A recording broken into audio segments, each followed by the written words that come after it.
three presenters have got 20 minutes maximum. So I'll be informing you 5 minutes beforehand that you need to finish within the 20 minutes, please. And that will only then give us 15 minutes or so for questions, unless we run over into the afternoon break a little.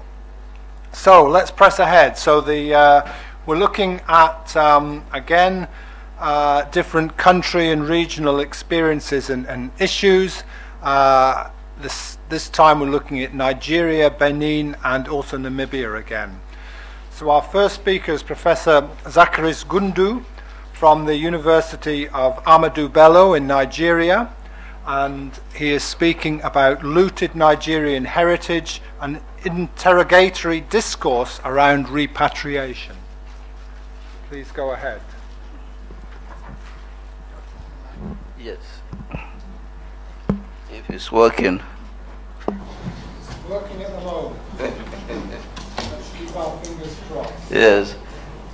Chair, thank you, ladies and gentlemen. I think before I go into what I want to share with you, there are a few things I want to underscore, because if they are properly underscored, we at least know what to do in terms of the way forward. First, the museum establishment in the West is a multi-billion-dollar business. So when they are worried about the prospects of returning objects to their countries of origin, they are actually worried because if these things are returned back to their countries of origin, they will not be in business. But in as much as we want them to be in business, we also know that close to 90%, especially of African heritage, is also in these museums. And this is a situation in which we can never sleep. We cannot allow these objects to continue being there. So as we speak along and as I make my recommendations, I'll be making them from that background. The next thing which I think is important is this issue of provenance. You know, now most of the universal museums are worried about provenance, and they are giving it as a condition for returning things. And we think they are not very honest. We think they are not very sincere. Provenance, as people, well, I'm an archaeologist. The issue of provenance is an archaeological argument. Archaeologists believe in context. That is why they will not want things to be taken out of context and displayed in the museums, or even taken for study. They want to take things in context. And incidentally, it is the universal museums that were arguing against this. They made fun of a lot of archaeologists who were insisting on provenance, and they argued that, look, provenance is not important. So it is very, very sad now that they are trying to hold on to provenance as a way of not returning some of these objects. But in any case, even where provenance is not an issue, like the materials that were looted from Benin City, they have still not returned them. Even when provenance is not an issue, like the materials taken from Ethiopia and in different parts of the world, different parts of Africa, they still have not returned this. And I think we should be able to query this. We should be able to query this. We should also take note of the fact that some European museums, especially the big ones, even when they borrow materials from Africa, they refuse to send back these materials. There's a case of France borrowing from Senegal materials up to 3 times, which are yet to return to Senegal. So I think we have to be very fair and sincere if we want to proceed. And I'm urging all of us to proceed with candor and to be open-minded.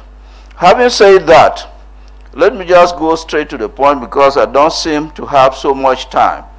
There are different types of Nigerian antiquities that are in captivity. And for me, I'm calling them blood antiquities. And I'll just mention them briefly because it's important to realize these different types. First, and the most popular of these are the Benin objects. The Benin objects, as every person knows, were looted during a punitive expedition in 1897. And they were carried to Britain, from where Britain, for reasons of saying they wanted to offset the cost of the punitive exhibition, sold them to other museums in Europe and America. Today, we know that more than 3,000 of them are spread across about 17 universal museums in Europe and America. And I think for provenance and for these Benin objects, it is quite clear where they come from, and it is important to note that the Benin court, at least, and the Nigerian government has been asking for their return. And they have not made much progress, but I will return to that very shortly. After the Benin objects, in terms of notoriety and importance, are the Nok sculptures. Of course, the Nok sculptures first came into prominence during the tin mines on the plateau. A few of them were looted, but some of them ended up forming the nucleus of the museum in Jos. So the looted ones found their way to Europe, and they are in private hands and private collections. But after the colonial period, dealers, especially from outside the country, using Nigerian middlemen, have actually plundered a lot of Nok sites and taken some of these objects to Europe. Some of them are in private residences, private art houses, and on sale in galleries. But the most important of these, the Nok objects, are in Austria. Until recently, they were in the collection of Chesi, who came to Nigeria and most parts of Africa where he collects, and parts of Europe, Asia where he collects. He doubles as a voodoo scholar and a photographer and a dealer. He took about 50 objects which he placed in the house of the people in Austria. And he calls these the most splendid collections of Nok terracotta anywhere in the world, which is quite sad. But the important thing is that each of his 50 collections were looted. None of them, he got them properly. But they also lie. And that is what I wanted us to note. You know, if you depend on what some of these museums are telling you and what records they have, you will be shocked that all of them are just telling lies. Chesi claims that he got export permit for these materials. And there is no person who would have given him export permit to take looted Nok outside the country. But he took them, and they are there. He has turned them over to the town of Swatch, a town in Austria. So they are not in his personal collection now, but they are the property of the town. But we also know that part of looted Nok is in some European museums, especially the Bromley Shahrukh Museum in Paris. And the ones that interest us are the ones the museum bought from a Belgium dealer. They were looted, the museum knew about it, France knew about it. But when Nigeria started making noise about these purchases, they twisted the country. And sadly, very sadly, Nigeria agreed to loan these objects to France for a period of 25 years, renewable. And it's good Kwame is coming in. when we ask for the return of this, somebody can say, look, these objects were loaned by the Nigerian government to France. And we begin to ask, in return for what? In return for promises of building capacity in the Nigerian Museum. Of course, this is not the only awkward moment in Nigerian repatriation and antiquities story. There was another awkward movement when a whole head of state entered the Nigerian Museum and took a prized Benin head and handed it over on a state visit to the Queen of England. It's very sad. But this is what we are confronted with political leaders who really don't know their left and right, and then with the public, who is not also able to resist when some of these things happen. If we leave the knock, we go to the collections of Leo Frobenius. We are calling these collections blood antiquities too because of the way he collected them. Yes, he claims to have bought some of them. But at that point, you know, there were even interpretation problems, and we have documents that show that people were actually misled into selling some of these antiquities. And if you know what happened, Provenance was implicated in the theft of the Olokun head in Ifa. And he actually went through a trial by the British and was forced to return many boxes of looted materials because of the way he got it. But the interesting thing is that Provenance was actually commissioned by a consortium of German museums, meaning that for every item he collected and took to Germany, he had a commission on it. So you can imagine that the whole thing in the beginning to the end was just about commerce. It was just about profit. It was just about the bottom line. That is why when museums talk about, you know, they are trying to make sure that they collect for the whole world, for humanity. We must take that as a pinch of salt.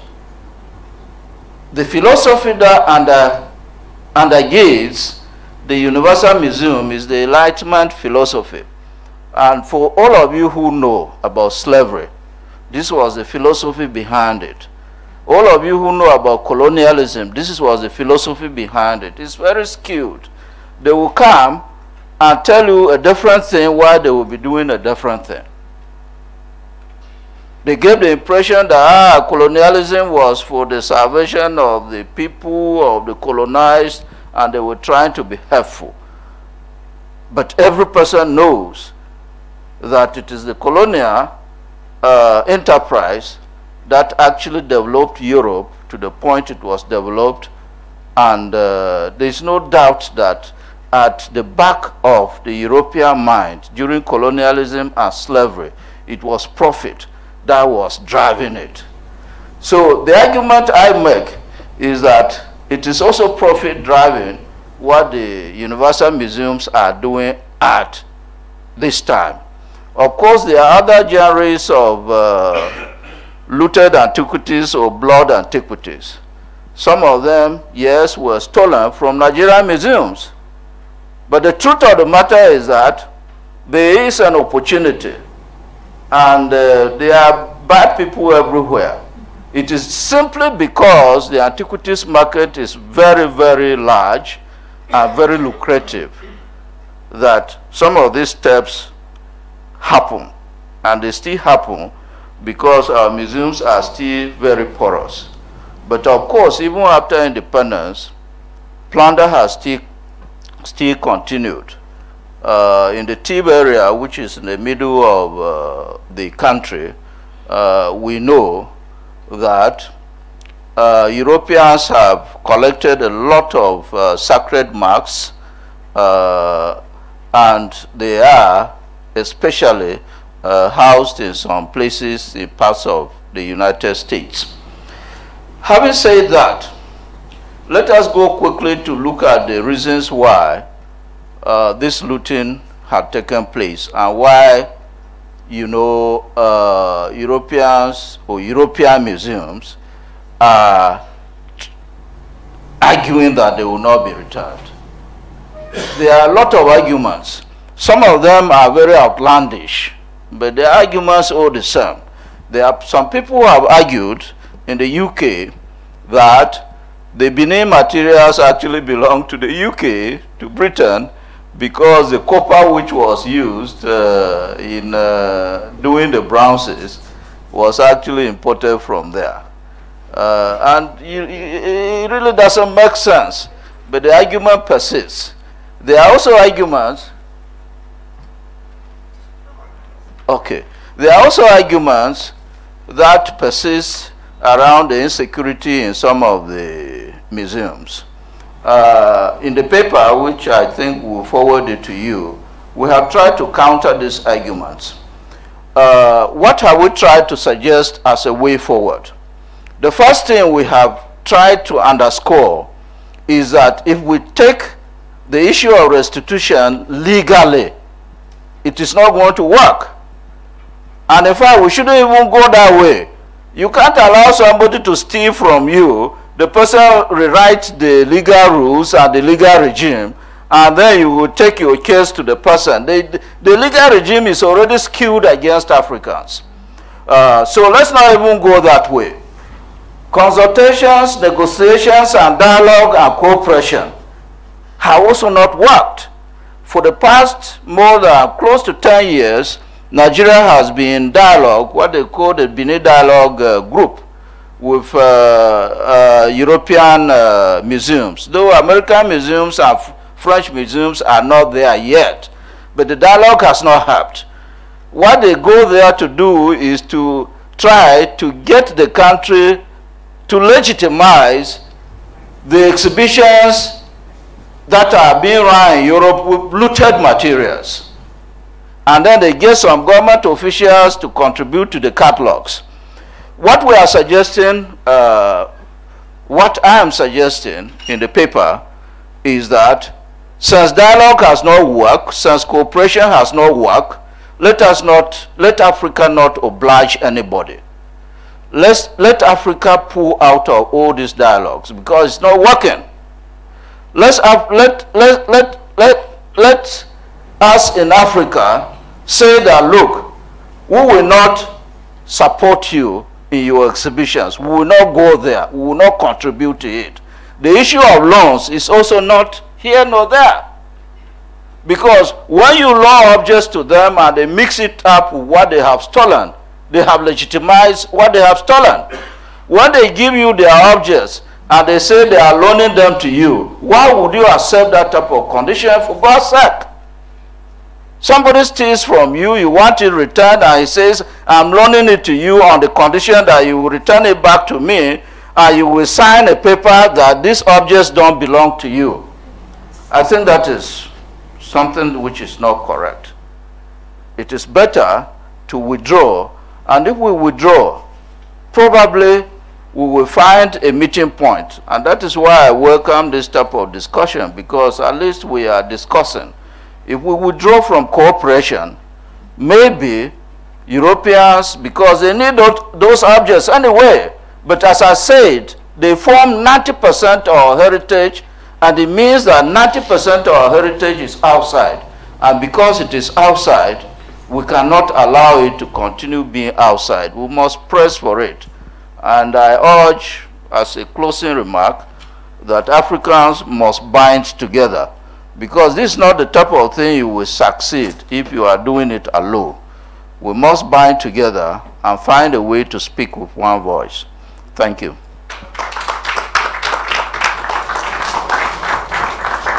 Thank you so much, Prof. That was very interesting, provocative. I'm sure there'll be plenty of questions to ask in the presentation. And also, thank you very much for keeping the time. That was wonderful. So, we're just getting set up here with the PowerPoint presentation.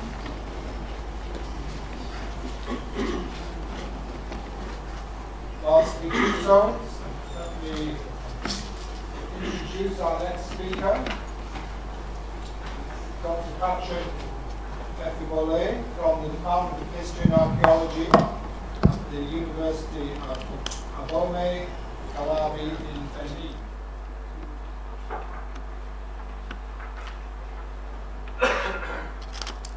Patrick is speaking on reflections on the issue of repatriation of looted and illegally acquired African materials in Western museums. Maybe I will just start saying the introductive word. Yes, please go ahead. Thank you for inviting me to this nice gathering. And I'm from Republic of Benin, just a few miles from here. And this year is the first time that I set foot in Ghana. And fortunately, two times in 30 days. I was here 2 weeks ago talking about universal museums. I received your invitation in August, and in October I received another invitation to come in Ghana. So in 30 days I'm sort of recovering the fact that I've not been here for so long. So I'm very happy to be here. The second remark I want to make is that I was supposed to bring a book to show you, a book written by Professor Olupona, and but because he was supposed to be here, I just left the book in the hotel. I'm saying this because he talks about, the book talks about some material of Benin Republic in Germany. I will talk about here, but I have the real pictures. So my intervention here, what I want to talk about is reflection on the issue of repatriation of looted and illegally acquired African materials in European museum. This is briefly what I want to talk about. First point, lexicography of heritage circulation. We've been talking about terminology. How do we name things, fact, and the circulation of heritage also depend on the word you use. You take position, because yeah. So this is the first part. The second part I will talk about typology. I was not as talkative when Kwame raised the issue before, because I have some argument in my paper here against what he was saying, or exemplifying what he was saying. And the third part dealing with historical cultural object, and some concluding remark. As first point, when you talk about what I'm saying when I termed the first part as lexicography, is to say that the different type of word we use connote different ideas.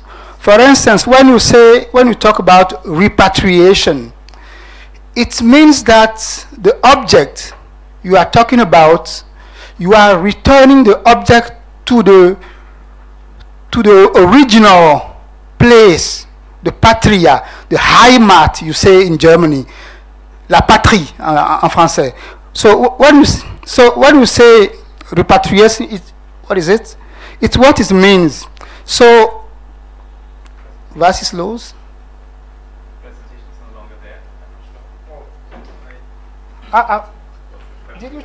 We didn't do this, yeah.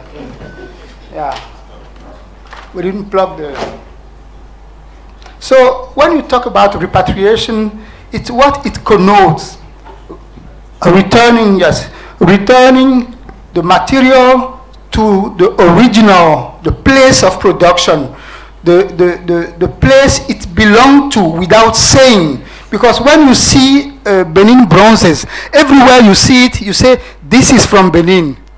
When you see a kente, this is from Ghana. So this is what repatriation is about. When you talk about restitution, it assumes that this object belonged to someone. But what I term as the intrinsic ownership is not there compared to repatriation.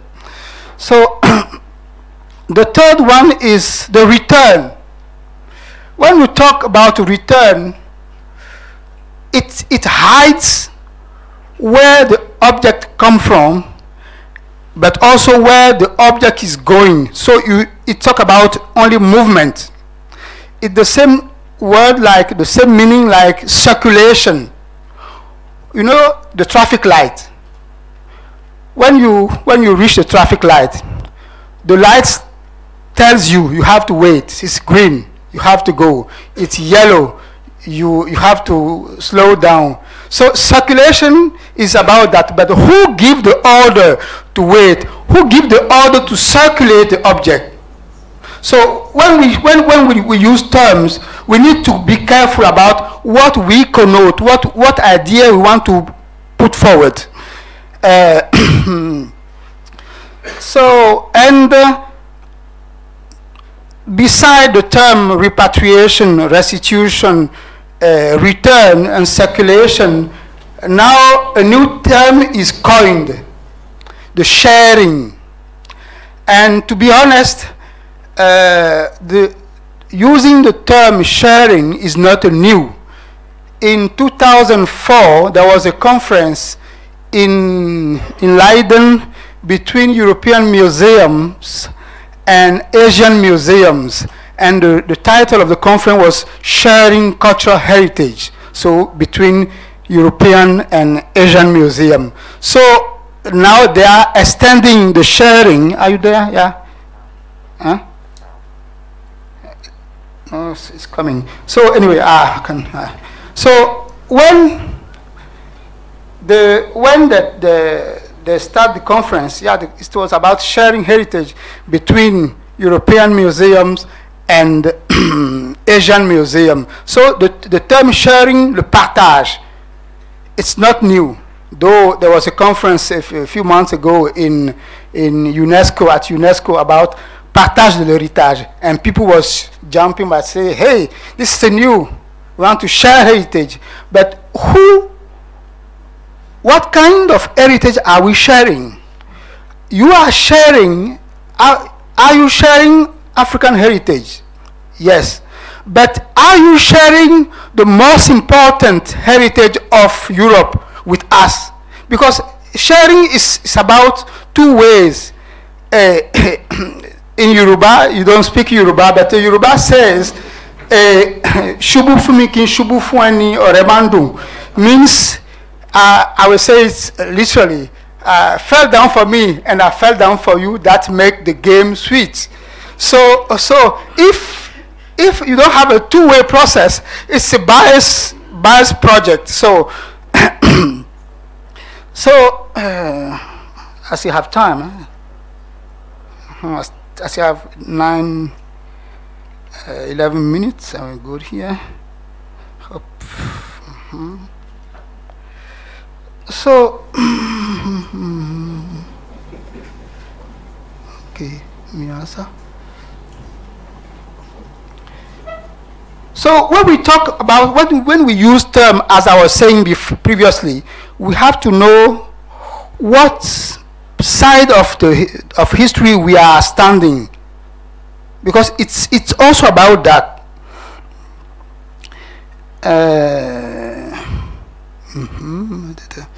Frankfurt. Okay. Coming.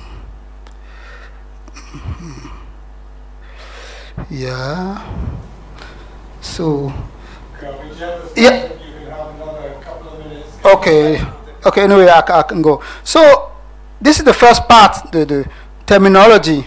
The second part is about the typology of object.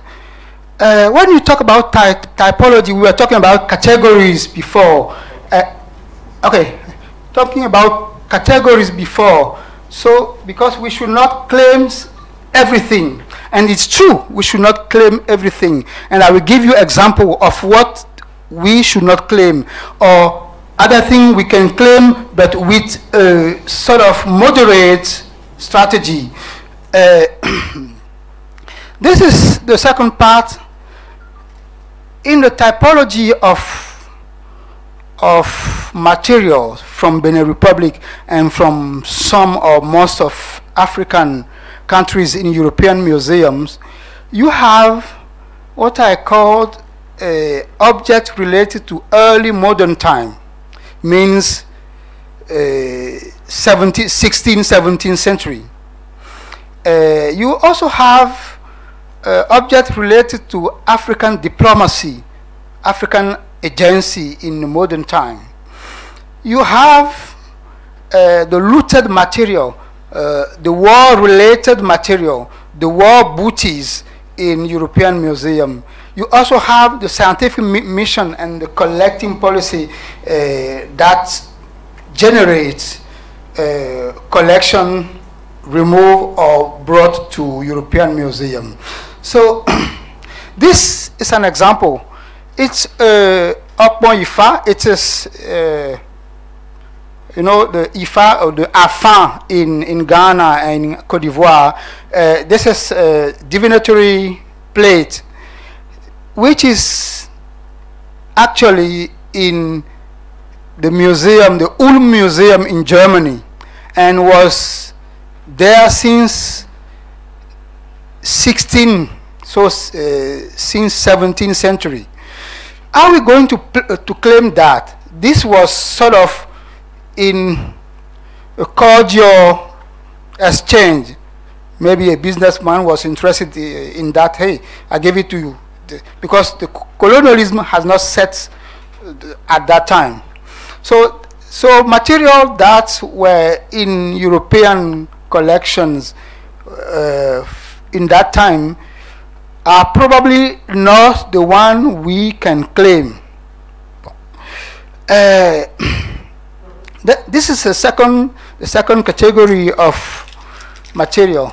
This is a throne from Benin, from the kingdom of Agbome in Dahomey, so in Benin Republic, in the current Republic of Benin. And this, with this object, were given by the King Gelele. Gelele was in power from 1858 to 1889. So he gave this object to Wilhelm II of Germany. So if Olukpona was here, he would talk about these pictures. He wrote a book and showed this object in the book. So this is the book I didn't came here with. So this is gift. So we can say that as a gift, we should not claim that. But when we put this discourse of gift in an anthropological analysis, we know that when you give something, you expect something in return. And in the case of Gelele, when he was giving this object to Guillaume II, what was he expecting? Because in the years, a few years after the Berlin Conference, the African Conference, the German, the French, and the British were all in the Western African coast.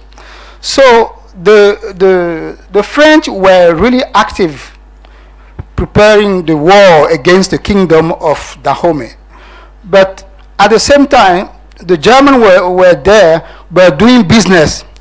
And the king was expecting that the German would support him against the French. So it's sort of maintaining the relation.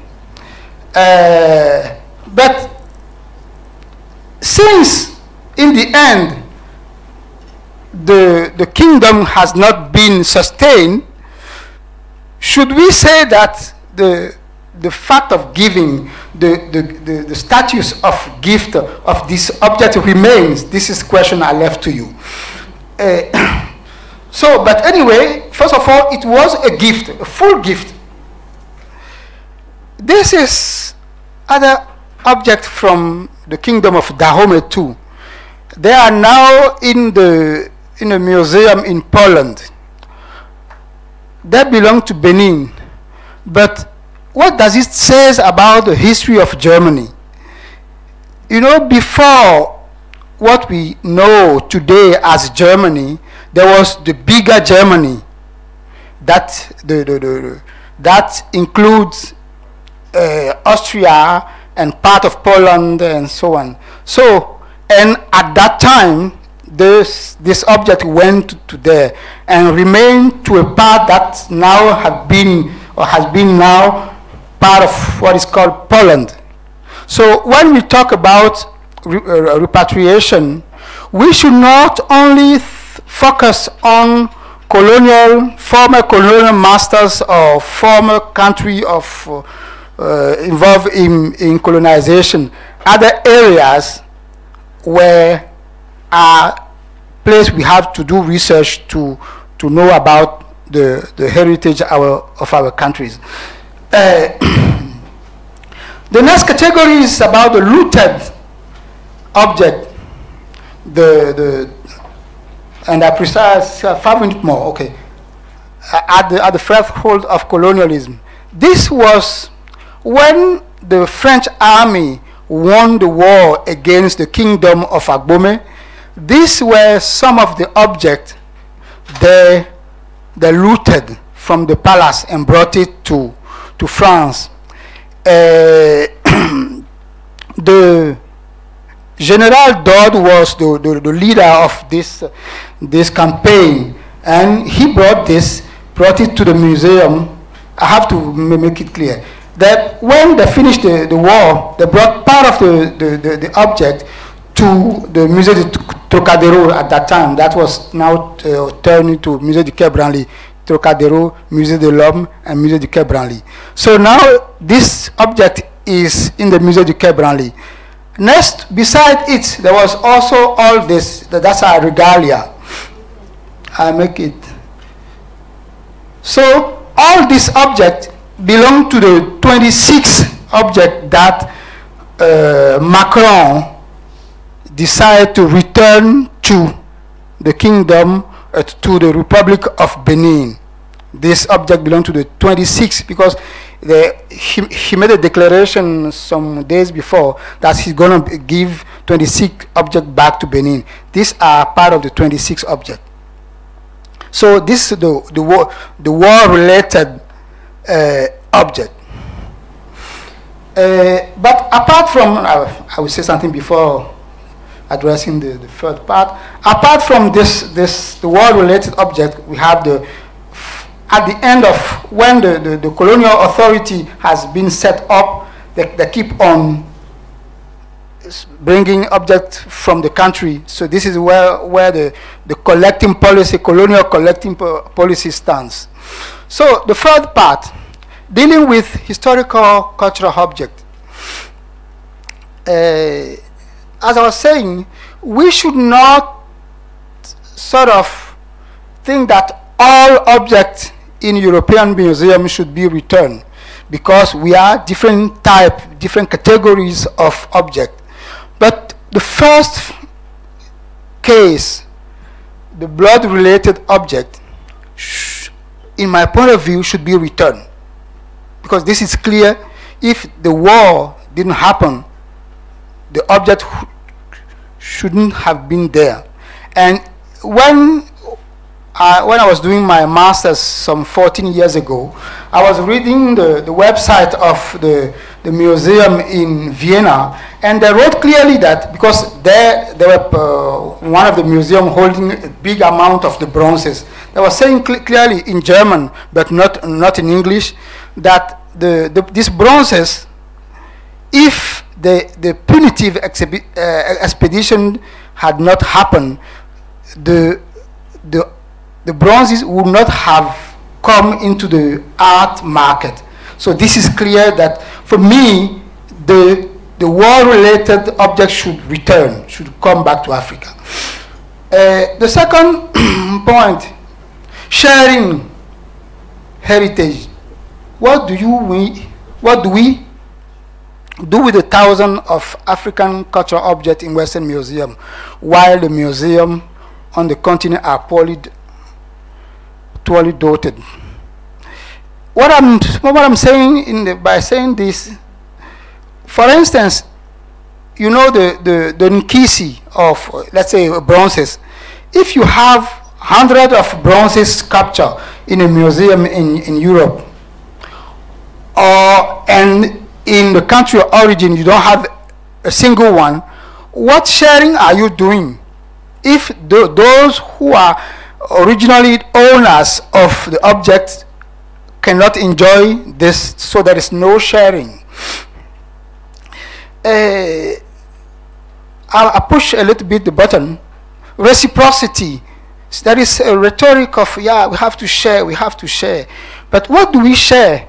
If we share African heritage, do we share European heritage? Do we share Leonardo da Vinci's work of art? Do we share Gauguin? Do we share Pierre-Paul Rubens? We do not share that. So sharing, if you want to continue, if you want to be consistent in this rhetoric of sharing, we should share not only African heritage, we should also share European heritage. I wrote this 15 years ago already, but because I'm in the side of those who do not have voice, my voice had never been heard. Concluding remark: repatriation of cultural objects to complete meanings. When you go to the museum in Aqaba now, where you see most of the throne of the type I've shown you, you see that the other 10 thrones are very small, while this one is the highest. Why is it so high? So we need to do research to complement, to make a kind of completion of meaning by comparing those back home with those outside. So this is what I want to convey there. Repatriation, restitution. The repatriation and the restitution will not empty museums in Europe. In the Musée Tervuren, a scholar from Congo, the DRC, was telling me 2 months ago that they have 300,000 of objects from Congo, while we know the amount of objects in the DRC. So if you want to share, we need to share really. I also think that sharing, I'm done in just 1 minute. I also think that sharing is not only about object. We have to go beyond object. We have to talk about archives. Because if we have access to archive, we can write the history from our own perspective. So we should not focus on object. Object, of course, is a data carrier, as museology says, but beyond object we have so many things, so many layers in the history. But we also have to do our own homework. We also need to sustain our museums here in Africa. We also need to document our collection in Africa. We also need budget to restore materials. When we will be doing this, yeah, it will be more consistent to keep on the fight for restitution and repatriation. Thank you very much.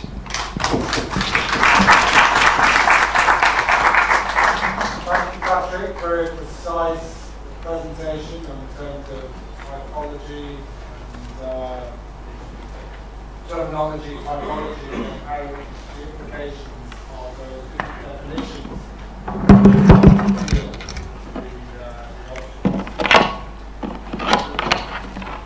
move on now to our third speaker. He's a change of computer as well as a change of speaker. So our third speaker is Dr. Dag Henriksson from the Centre for African Studies at the University of Basel in Switzerland. And he's going to talk about restitution, a recent phenomenon, question mark. Subtitled The Traditions of Critique of Scientific Practices and the Early Histories of Claims for Restitution by Libyan communities. So we're moving back to Southern Africa again from West Africa. Thank you very much. Good afternoon again, and thank you for the invitation and being part of this rather interesting and spirited workshop. I'm a Namibian historian based in Switzerland. I very much come out of everyday history approaches and social history. I often work on a microhistorical scale. I look at local regional complexities. And I'm foremost interested in sort of understanding African agencies. And my paper in some ways tries to convey these issues to you. I find it interesting to note that when we talk about issues of restitution, there is no historicization of the claims of restitution. This morning there was a fleeting remark by Vaziapo with regard to histories on the African continent with regard to claims of restitution. I want to confront you with three small Namibian case studies where we can see that right at the beginning of colonialism there were immediate, critical, resistant reactions to scientific practices, and in two of the cases, immediate claims for restitution. I present case studies on which I either worked individually or together with German colleagues and a Namibian colleague. And my purpose is to illustrate how African individuals or a community reacted in situations whereby Europeans transgressed and violated aspects, spaces, and boundaries of respect excessively. And this in the name of science. Importantly, resistance was not only put up, but claims for restitution were articulated instantly in two of the cases. My explorations address human remains violations and collections, all of which have found their way to the German museums. And all three case studies relate to the late 19th century, and thus refer to violations years before the 1904-8 Namibian genocide. Just to let you know, the known history of human remains violations in Namibia for the sake of scientific enterprises dates back to the late 1870s, and not surprisingly start with a missionary. In this case, missionary Büttner, who, a very learned missionary, had an interest in the late 1870s to buy so-called ethnographic objects from the Herreras society he was living in. And he had some success in buying, as he claims, a rather comprehensive, quote-unquote, collection of artifacts from Herreras society. He added that he was willing to pay, I quote, a higher price for any human skull or human remains. He added that in this respect, nobody from the Herrera community came forward. Instead, people around him all of a sudden became suspicious of his collecting strategies in general. When finally loading large boxes of his collection onto a wagon for transportation, people did so only very reluctantly. It's quite obvious to see that with such an instance, there was not only an attempt by a learned missionary to initiate a process of, let's call it, knowledge production for himself or European institutions, but a local community was confronted with a situation which triggered a process of knowledge production itself with regard to experiencing scientific practices. This is a process of knowledge production which I think we also need to acknowledge. Now, the three case studies. The first one is from the area around Walvis Bay along the Atlantic. The second one is from northern Namibia in direction of the Angolan border.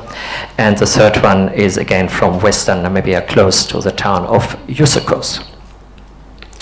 And here's an overview. A grave robbery in 1884, another grave sort of desecration in 1884-85, and then in 1900 another grave robbery. I briefly confront you with these three case studies and a few quotes. In 1884, a teacher, Jacobus Hendrik from the Swartboy community, was killed in a raid by Herreras soldiers together with a couple of other men. The men who died were buried a couple of days later by a chief.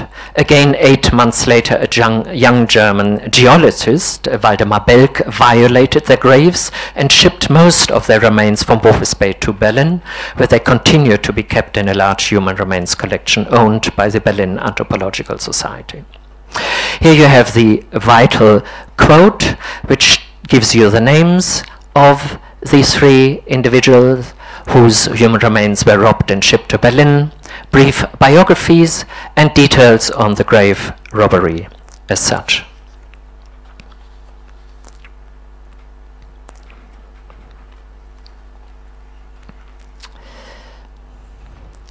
It's interesting to note that the scientists did collect the names and the biographies of these individuals.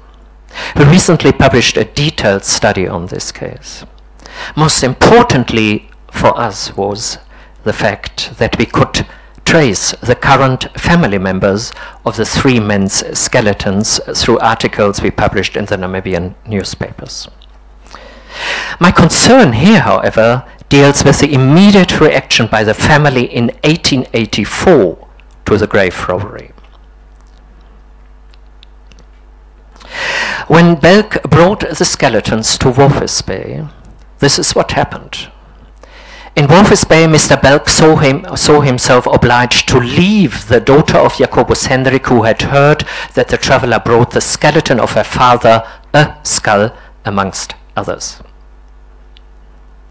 This paragraph and all other paragraphs were published in the Berlin Society's proceedings. The phrasing leaves no doubt that Belk had been engaged by the daughter of one of the men whose graves he robbed in some kind of confrontational situation shortly after the grave robbery, unsettling him and obliging him to act in order to prevent him of taking the remains of her father.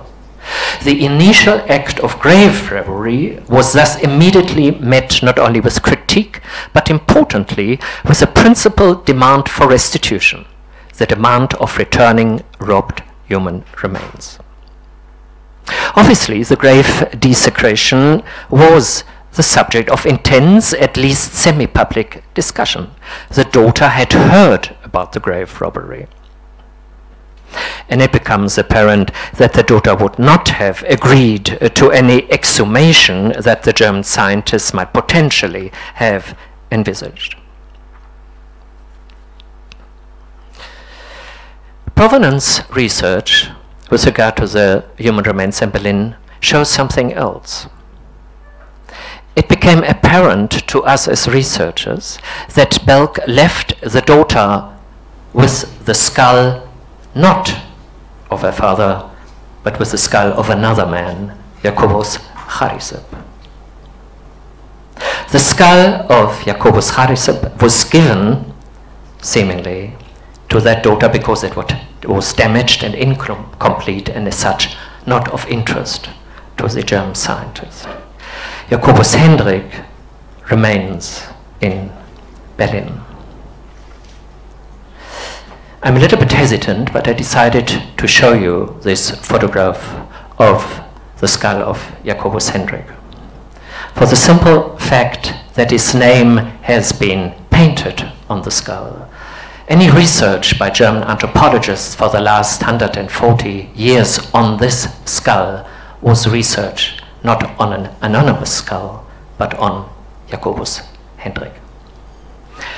And all of this was published in the Society's proceedings, and that, as such, the names, the grave robbery, etc., was known to a whole community of scientists.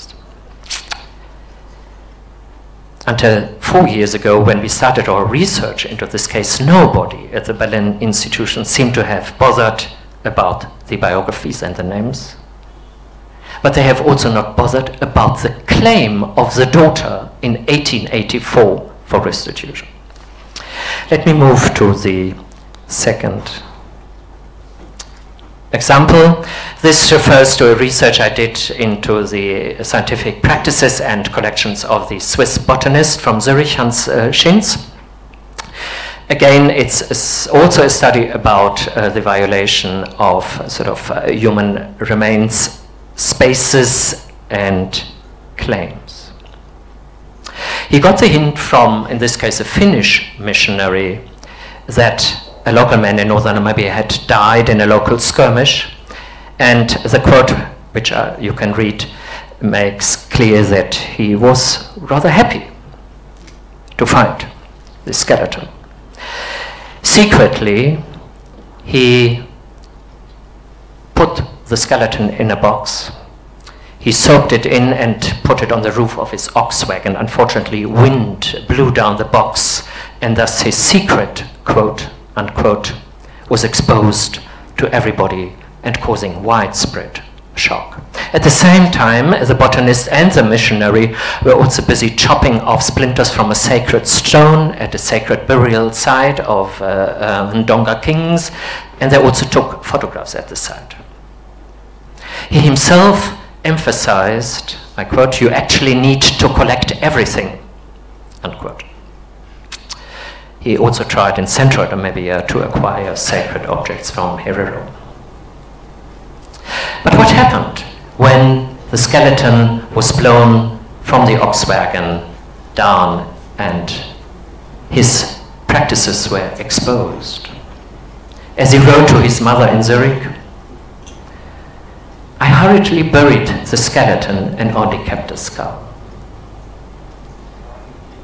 And with regard to the stone splinters, he kept he gave back 2 and kept 1 from the 3 himself. And this was the demands by the Ndonga king and his army to receive all the splinters and to receive the skeleton back. So pretty much sort of the same situation as with regard to the first case study. Elsewhere, I've analyzed the rhetoric which both scientists, the German one and the Swiss one, used in order to transform findings and artifacts into scientifically meaningful knowledge and research objects in Europe. Basically, a grammar of difference, which is at work here, and importantly, a rhetoric which expresses claims of possession and ownership vis-à-vis artifacts and data. As such, artifacts could be transferred into scientific discourses and could be repossessed, recontextualized, and redefined in Zurich or in Berlin.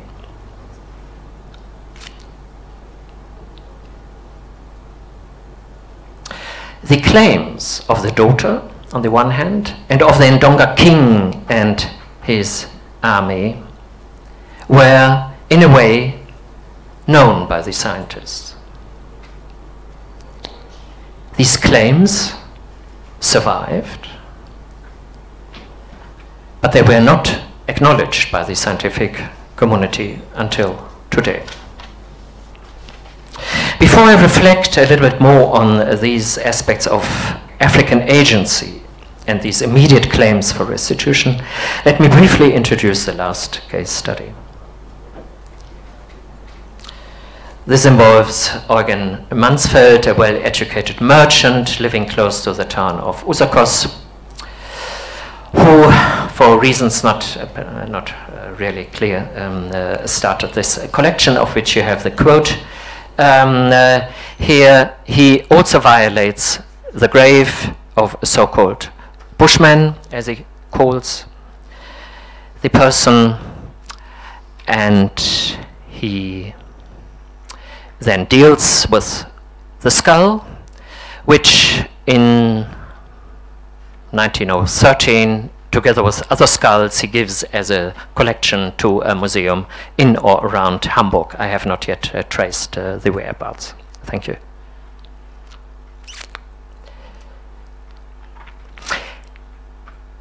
The reactions of the cook of Mansfeld are given in the quote, in the first quote you can read. And so let me come to an end and reflect a little bit more on these immediate African reactions in the three cases.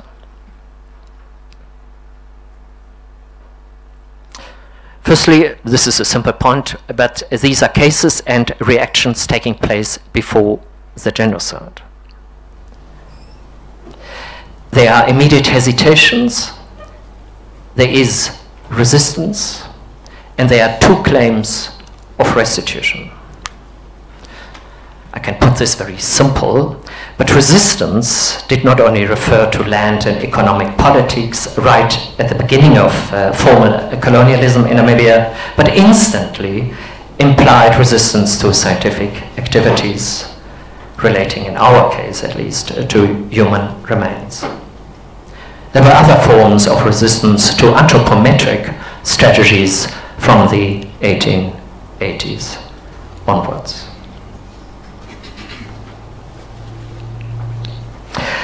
Oral research with regard to all three case studies reveals how such criticism, and in fact the production of knowledge in Namibian communities regarding scientific practices, and also early claims for restitutions, do survive in local families and communities. In the case of Mansfeld, you have the quote from the Aqaba community from 2016, where the cook of Mansfeld, Christina Gorses, is remembered. You can read the quote. In the case of Belk and the robbery of human remains of the three men, oral memory today invokes a general image of colonial violence. In this case study, our collaborator Hans Eichab recalled the following after having realized that he is one of the descendants from one of the men whose skeletons remain in Berlin.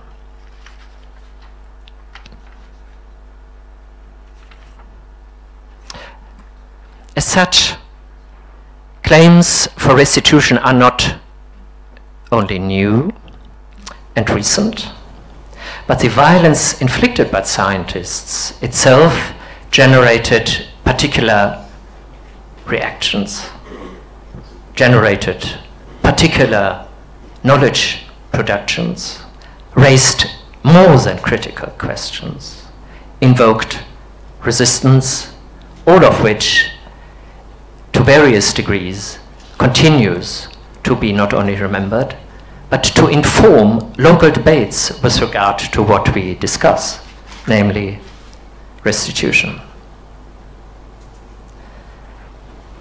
2 points. Through our research, Namibian family members not only learned about the existence of the human remains of their forefathers in Berlin, but we also had to tell them that the daughter of Jacobus Hendrik was cheated. She did not receive the skull of her father. That's one point where we could discuss how we as researchers go about trading information, an issue which took place in 1884. How did Belk receive the information? There was a trade of information. How do we as scientists approach a family and break news or what? And lastly, oral memory shows that African families and communities' pre- and early colonial experiences with Western science still have an impact today, and they offer crucial points of contact for a renegotiation of colonial history and its dramatic consequences. Historical provenance research obviously need not only to acknowledge this, but engage with these historical discourses and imaginaries when engaging in renegotiations of collections. To put it differently, historical provenance research, in my opinion, is very much rooted in, locked into the colonial archive, and as such, all the epistemologies. This, I find, is not possible when we deal with societies which, as I hopefully showed, continue to have some particular and some general memory and conceptualizations of what happened. Or to put it differently, why does a museum in Berlin not start its provenance research in Namibia? Thank you.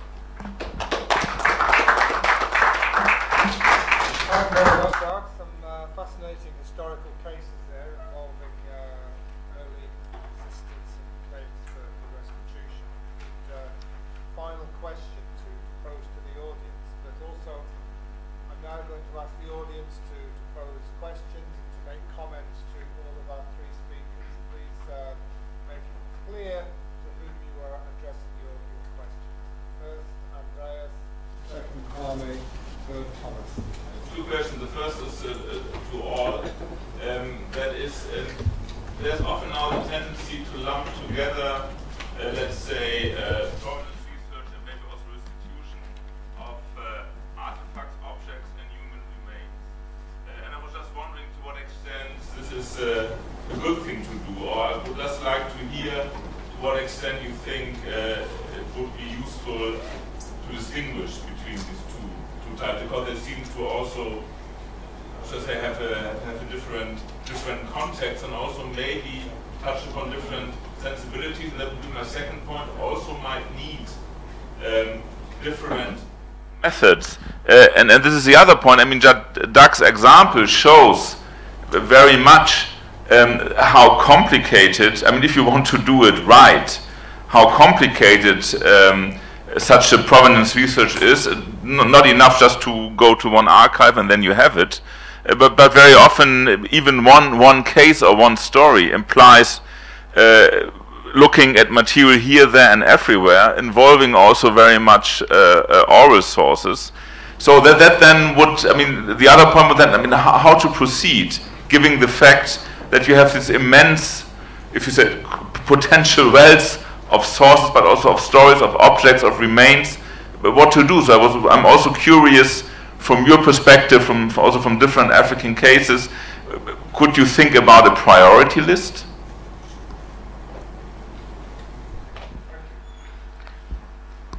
Thank you very much. I have two questions. I would pose the first one to Patrick, and then the second one to Dr. Gundu from Nigeria. Now, Patrick, I have a problem about your definition of terminologies or your lexicon part, and where you talk about sharing. I am not an English scholar, but I use English in my daily work and most of my life. When you say sharing in ordinary usage in English, it means I own something. Okay? And I'm giving you access to it. So there is a new terminology in Europe of sharing African heritage. It means they own it. And they are giving us partial access. It means an admission that those words belong to them. Until an English scholar here gives me a different understanding of sharing, meaning that if you came to take, or if I came to take something that belongs to you, I can turn around and say, I'm sharing it with you. I don't understand.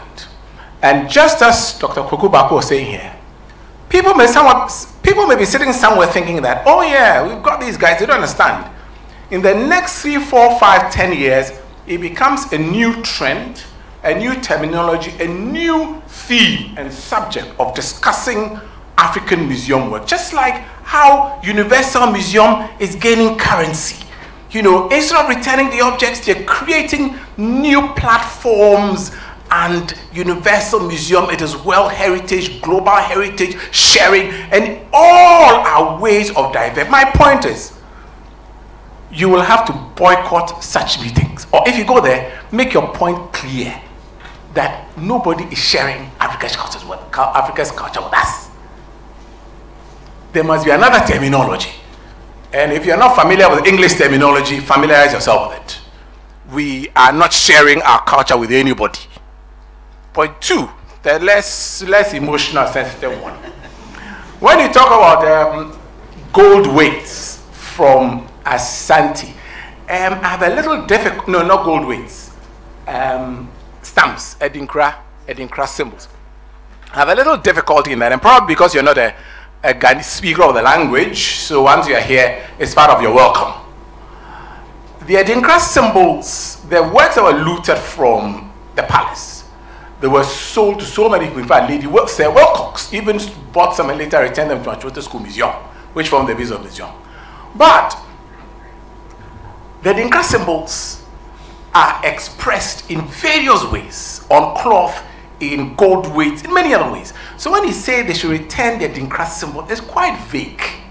You know, because we have several gold weights down there expressed in different types of symbols. So just refine the way you say the return of the Edinkra symbols. It's not very good. You open yourself up to, you know, those who don't want to return them to begin to find arguments around. So that's my suggestion to you, to boycott any meeting that talks about sharing. Or if you go there, make sure that you break the argument of sharing, you completely tear it to pieces, so that that thing doesn't gain currency in museum circles. It should not, you should not tolerate it at all. The second one is to the earlier speaker. You see, I'll just make a small comment. You see, when I'm quarreling with you and I'm fighting with you, I owe you. Huh? The easiest strategy is to pick up a fight with you. When I start fighting with you, there's a quarrel, there's a stalemate. You can't come and ask me for your money. Do you think? It's like, I owe you this cup. And as you come to collect it with me, I pick up a quarrel. And then I quarrel with you and I insult you. You spoil the whole environment for negotiation, discussion, and follow-up. What you're proposing of disengaging, we should stop the measures of, what's it called? The various list of things that you say we should not do. You see, we are creating a recipe for them to go on do what they want. I would think, or suggest the opposite, that we should continue with the engagement and probably refine our strategies, our methods, and the way we approach it. But if we're going to completely disengage, oh, they're very happy. Very, very happy that we don't engage with them. So I would suggest a review of that position and suggest that we continue to engage and strengthen our arguments. Thank you. Thank you very much.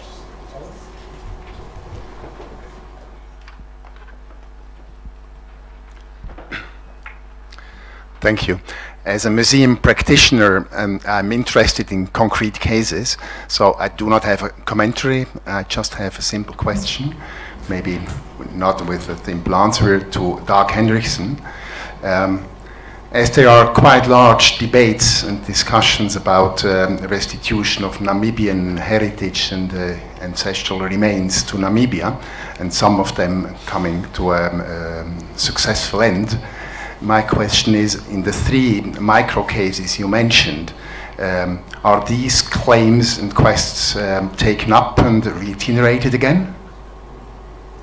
What happened to them? Okay, I'll ask the speakers now to respond to those questions, go in the same order of presentation. So, Prof Kundu. Thank you so much. Just a few brief comments. I think those who are restraining us from lumping, they have a point. As much as possible, we shouldn't lump. But lumping also has its own advantages.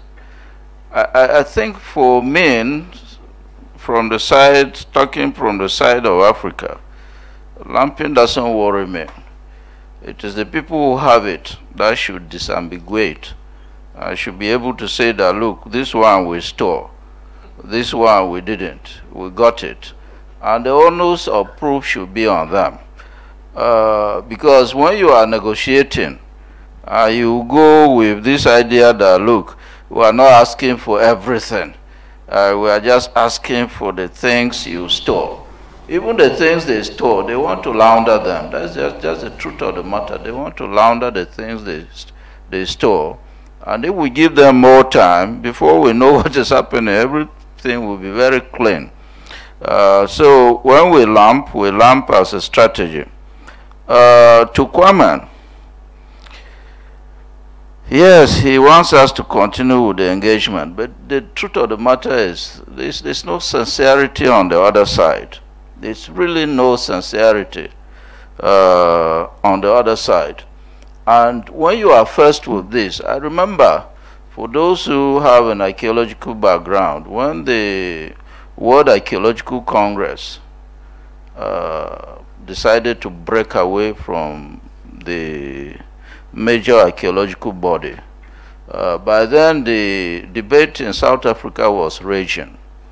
And they were saying, let us boycott. And people were saying, why do you have to boycott? If you boycott, what happens to the people who are with us in South Africa and are actually fighting our own battle?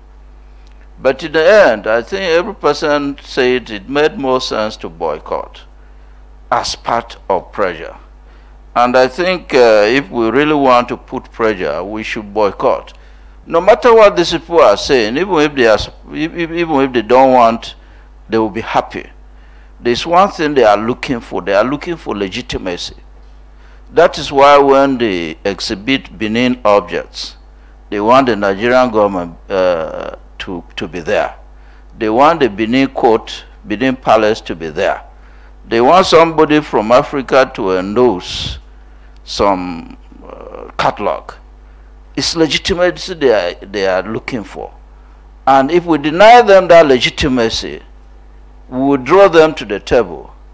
And then they can begin now, we can begin now to frankly talk. Because the impression I get now is that the more you cooperate with them, the more they suggest things which you and I know are neither here nor there, like issues of sharing. The other thing they are talking about is loaning.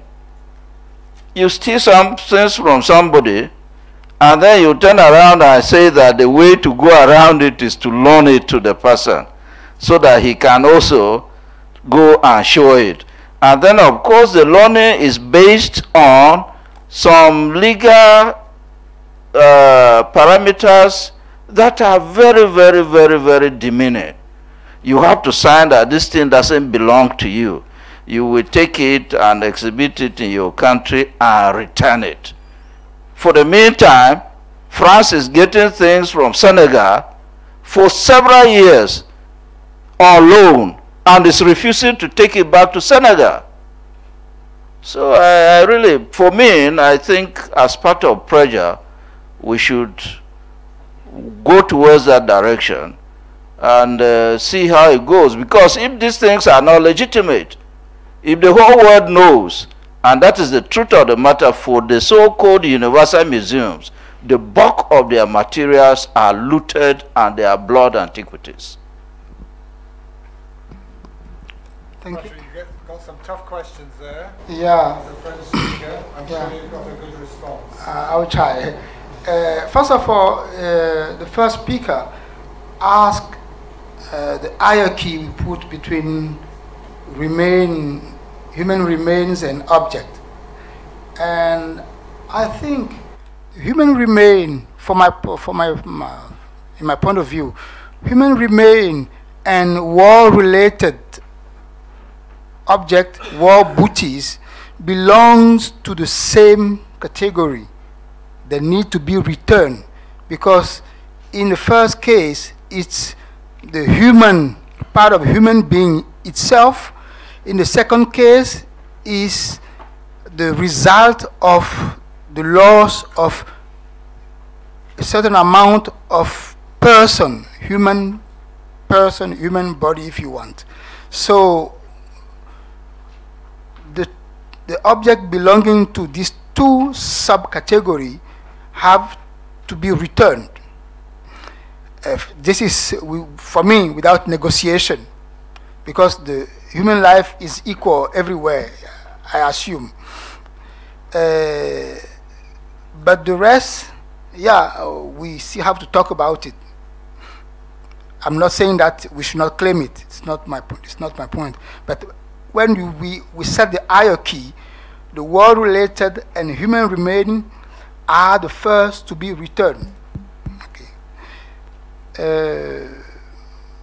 Priority list. What type of priority list? I think that, for instance, the Benin bronzes are some of the most known looting, and I think there should be a discussion about it, and there should be a return on that, though it's spread everywhere, from the Met to Dresden to Berlin to Hamburg to Leiden. Paris does not own Benin bronzes. This is something people should know, because when they do not own, when after the punitive expedition and the selling in the auction in London, the museum in Paris does not have money to buy. I read this in Nelia Diaz's book on Musée d'Anthropologie. So of course they have one or two bronzes in exhibition right now.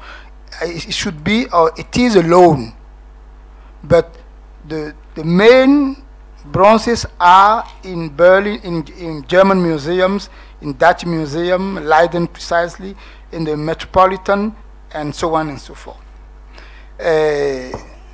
So I think that there should be a discussion on it, and there should be a return, because this is war-related. It's the war booties. First, the idea of sharing, by sort of making explanation about sharing, I didn't mean that I endorse the sharing. I'm just giving the type of circulation people are discussing now. I do not back the sharing, so don't think that I back the sharing. Yeah. So yeah, I do not back it. Yeah, I don't endorse it, so it's okay. But these are the terminology used when discussing African heritage. But we have to also know, this is something I didn't talk about here. Circulation of heritage is not African or Euro-African issue. Among European themselves, they have problem of circulation. When late in the 19th century, when Napoleon looted the Egypt and removed the Rosetta Stone from Egypt, it was supposed to go to the museum in France. But before going, they sent the object to the Rosetta Stone to Cairo to be researched. And the British kept it for themselves. So today, instead of being in Paris, it's in London, first. Second, the Gioconda of Leonardo da Vinci is not originally a French work. It's from Italy.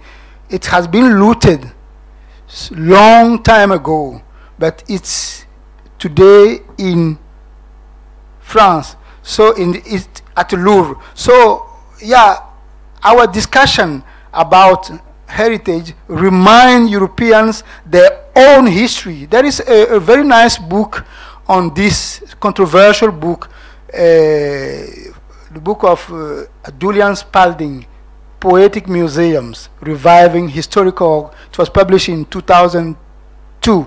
It's talk about the history of, yeah. It's another example. In 2002, in preparation, yeah, this is the last one, preparation of the Olympic game in Greece, because the Greek wanted the marble, the so-called Elgin marble, they wanted the marble back in the original context to have the completedness of the game and the atmosphere. There was a long campaign, long and huge campaign to return the Elgin marble. And so there was the Ministry of Culture of Greece, some singers, very powerful person in the campaign. But eventually, the British said, no, we should not return this marble because it's a looting, but it's our looting. So they also have the same problem among themselves. But we need one day to talk frankly about it. Thank you. Thank you. I'm going to steal the microphone from you and pass it. I assume we all want a coffee, so I simply subscribe to the priority list of Patrick.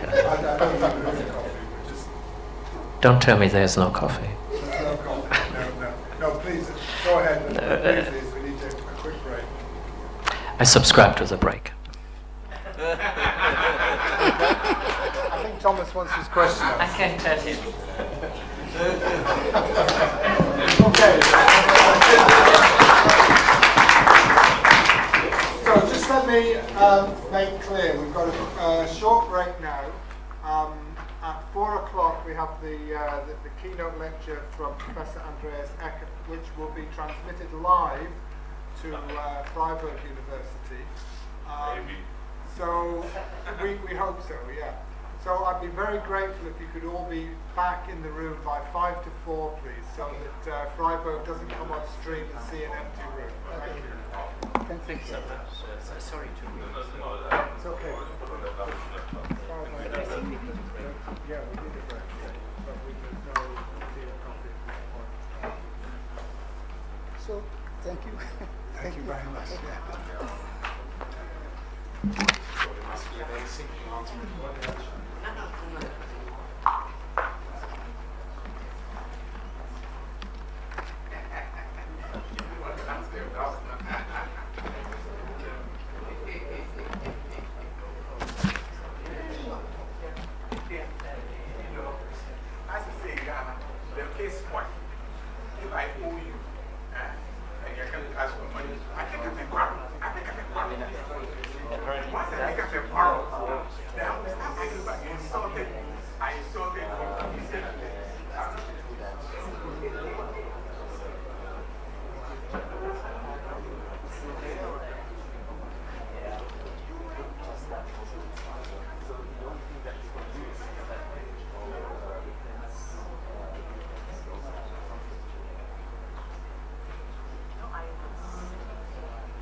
So it's probably going to stick for 45 minutes. Yeah.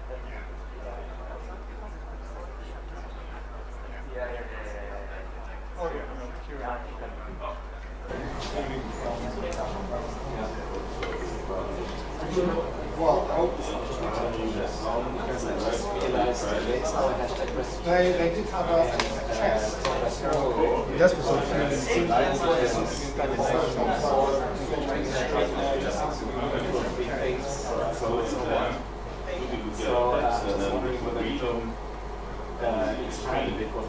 Oh, text, sorry, I thought you said text. You mean they tested it, yeah, tested the translation. So, for that purpose, well, we should be able to hear it.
Hello, Reina.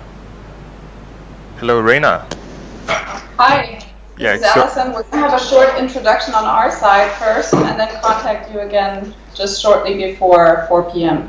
Okay? Okay, but... Can you hear me? Yes, I can hear you. Okay, we're going to have a short introduction on our side, and then contact you again about 4 or 5 minutes before 4 p.m. Okay, that's okay. Okay. Okay. So please, when you're ready, you comment. You comment then. We'll I'll comment. see. Okay, thank you. Bye.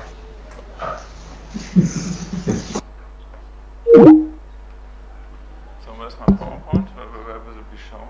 It's going to be shown there. Okay, so we don't see them then. No. Okay.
there and I'm standing here.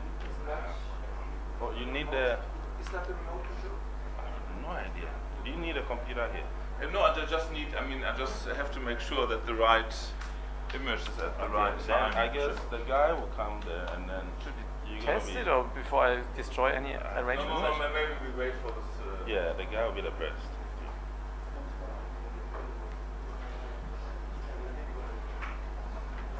Tja, der Professor ist da. I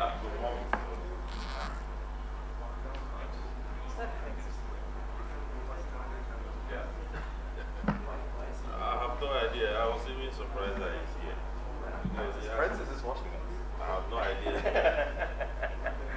He's supposed to be here in person, not in Big Brother. In portrait. Gordon, did you realize that Francis is watching us? Oh, yeah.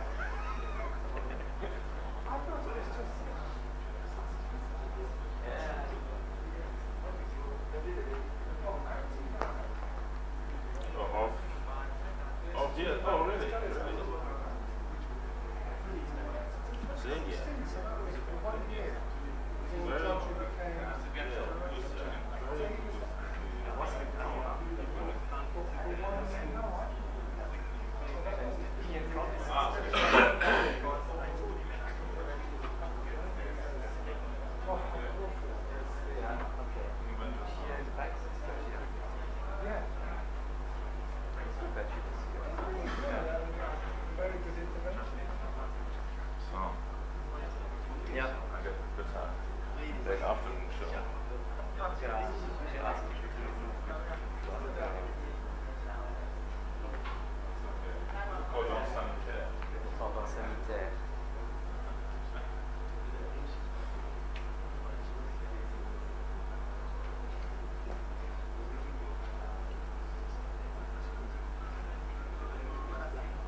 Well, we need one that works.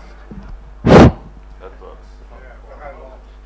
Okay, that's another issue. Yes, I'm just wondering, are you taking the bus meeting? Maybe it's good. No? I'm wondering because I'm supposed to get the ambassador's place.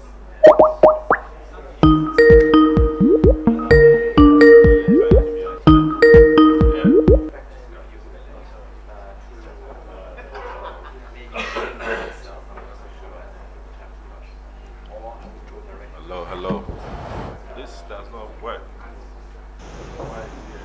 Huh? Alright. Looks like it works a little bit. Yeah. Okay. Someone must do that.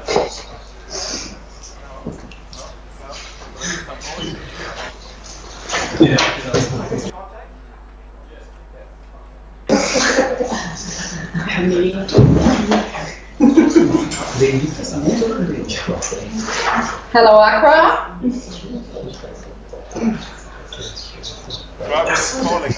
Speaker verkehrt, ne? Accra, come in.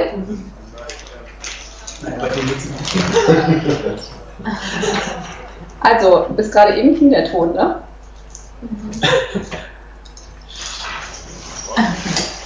Also, wir probieren es noch.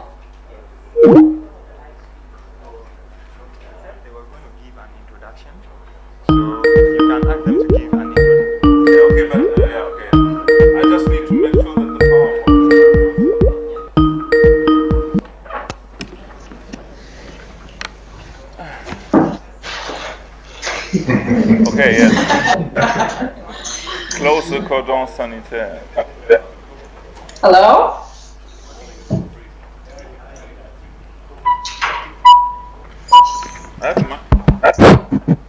That's working.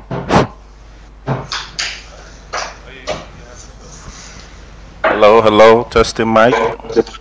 Hello? Hello, can you hear me, Freiburg? Yeah, we can hear you. All right, this is University of Ghana Institute of African Studies conference room. Yeah. All we right. can hear you, but we can't see you. Maybe you need to activate the video. All right, technicians, you got to get on that and activate a video for us to connect. That would be great. All right. How is Freiburg? Hello? Nah.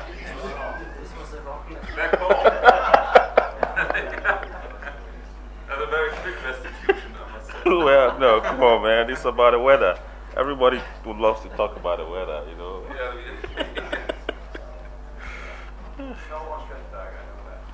Is it snowy there now?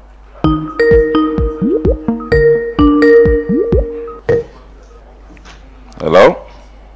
Hello. Yeah, we connected. Good. And it's Yeah. good.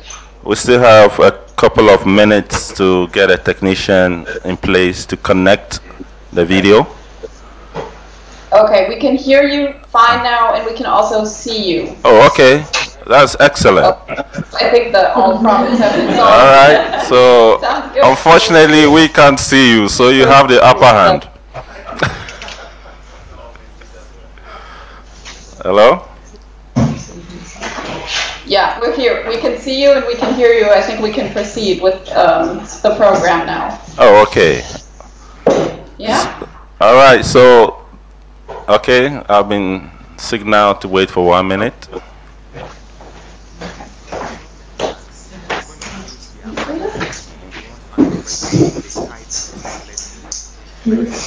Hold on. Excuse me. Hello, hello, Freiburg. Hello. Yeah. According to the technician, he's going to mute your microphone, and if you need to ask a question, you need to type. Okay. Good. And then he will enable the connection. Okay. So that we don't get feedback from you. Okay. Yeah. Good. Okay. Yeah, there's another camera behind. Okay, so I think we can start this segment. You are welcome back to the segment where we're going to have a keynote address from a prominent personality who has been dealing with these issues for a long time.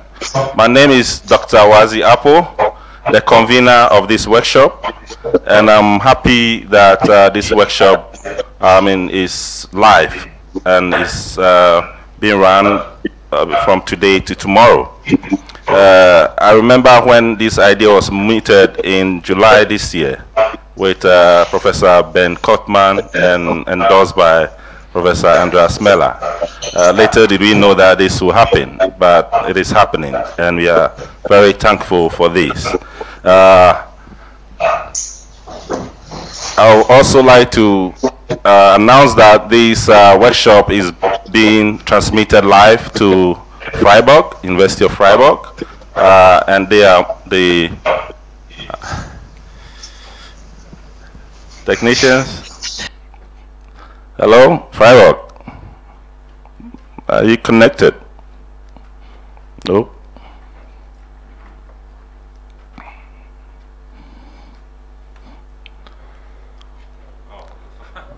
Hello, Freiburg. Hello, Freiburg. Are you online, Freiburg? Okay, you're online. All right, so I will not waste time. I'm going to introduce the speaker for this keynote address.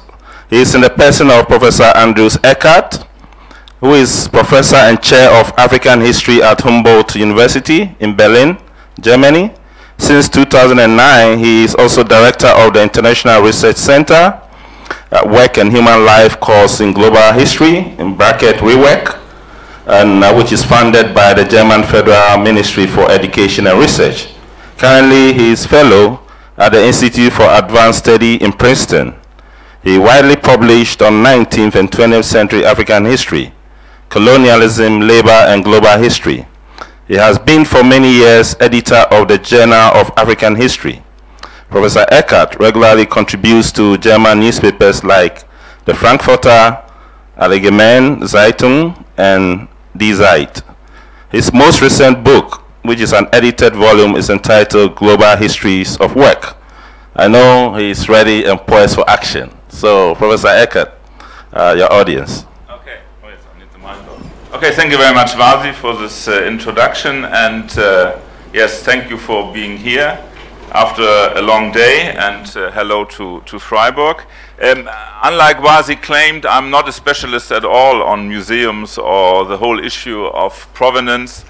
I'm looking at it from the perspective of, or should I say, an informed outsider who has worked for many years on African history but also on colonialism. And what I will do or try to do in the next 30-40 minutes or so is to make sense, or trying to make sense, and also trying to contextualize a bit the very recent boom in questions about restitution and provenance, which came somehow as a bit of a surprise, at least for those who worked for a long time and with kind of growing or increasing despair about colonialism and never met too much resonance and reaction. And suddenly now colonialism through the prism of provenance and restitution seems to be a rather hot topic, or at least hotter than ever. And of course, I start, as one starts these days, when introducing the topic with, hello? Could you just next pick? With this person, at that time, rather relaxed. These days, he is a bit more stressed. Emmanuel Macron, who gave more or less exactly a year ago his famous speech at the University of Ouagadougou. A speech that made many museum curators in France and elsewhere fairly nervous. Macron made the following statement, just to repeat, I think it's important also what he said. I quote him, "I cannot accept that a large share of several African countries' cultural heritage be kept in France. There are historical explanations for it, but there is no valid, lasting and unconditional justification. African heritage cannot solidly exist in private collections in European museums. African heritage must be showcased in Paris, but also in Dakar, Lagos, and Cotonou. This will be one of my priorities. Within 5 years, I want the conditions to exist for temporary or permanent returns of African heritage to Africa." End of quote.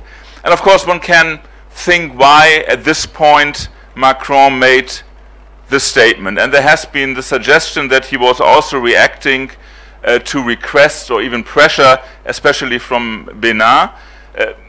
A request from Benin has been already made to the former French government and was refused.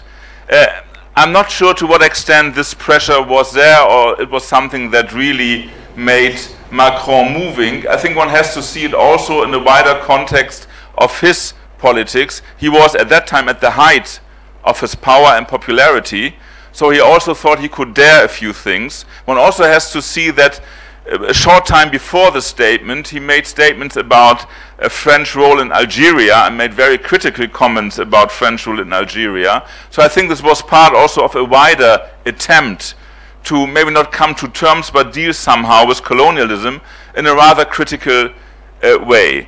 I think future history will show exactly, or maybe try to analyze why he did it, but I think at least it was something based on a mixture of reasons. And as far as I can see, French African politics, it was not made exclusively as a response to pressure from Africa. That would be very surprising, and more or less the first time a president would have ever done it. And looking at other things Macron did and does, it would be, it would be very interesting if that was really the case. So Macron commissioned the Senegalese economist and writer Felwine Sarr and the French art historian Bénédicte Savoy, who teaches in Paris at the Collège de France, but also in Berlin, to look into the issue of looted African artworks held in French museums and to make suggestions how to restitute them.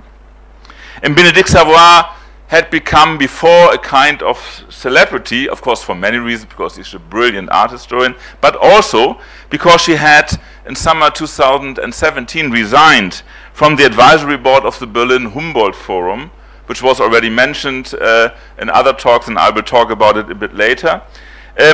Not really, it was not a quiet removal. She declared when she left the advisory board that she wanted to know, I quote, how much blood is dripping from a work of art. And then she compared the museum with Chernobyl for the tendency of its leadership to erect a roof over its problem. And of course, especially the Chernobyl metaphor gained a lot of prominence and meant a rather harsh critique of museum practices around Humboldt Forum. And you can imagine that not only French museum directors and art dealers trembled when she was named by Macron to co-author this report. And then she and Sarr traveled to a couple of African countries, I think Mali, Senegal, Cameroon, and Benin, and looked through the works held by the Musée du Quai Bromley in Paris. And they found out that about half of its African works, which are about 90,000, if I see it right, were acquired between 1885 and 1960, so the colonial period. And according to them, or what they write in their report, the systematic looting of African art took different forms. So they found that as well as being the spoils of war, theft and pillage, many of the works had been bought for fractions of its real value. And in their report, which was published I think 2 or 3 weeks ago, the authors made the following suggestion. So unless it could be proven that objects were obtained legitimately, they should be returned to Africa permanently, not on long-term loan. And that was again an idea Macron was pushing for. I said, oh yeah, maybe we can think about this kind of loans. And they were much more radical. And also, I think this is the most important thing, they suggest a reversal of the burden of proof.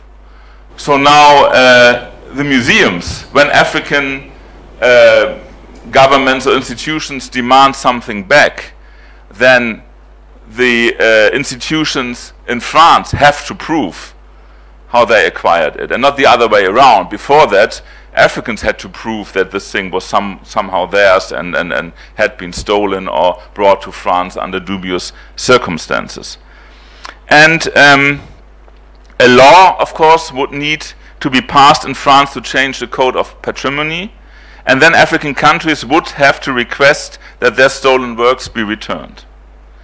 And they would be better equipped to do so than ever, because the researchers have sent them lists of the objects.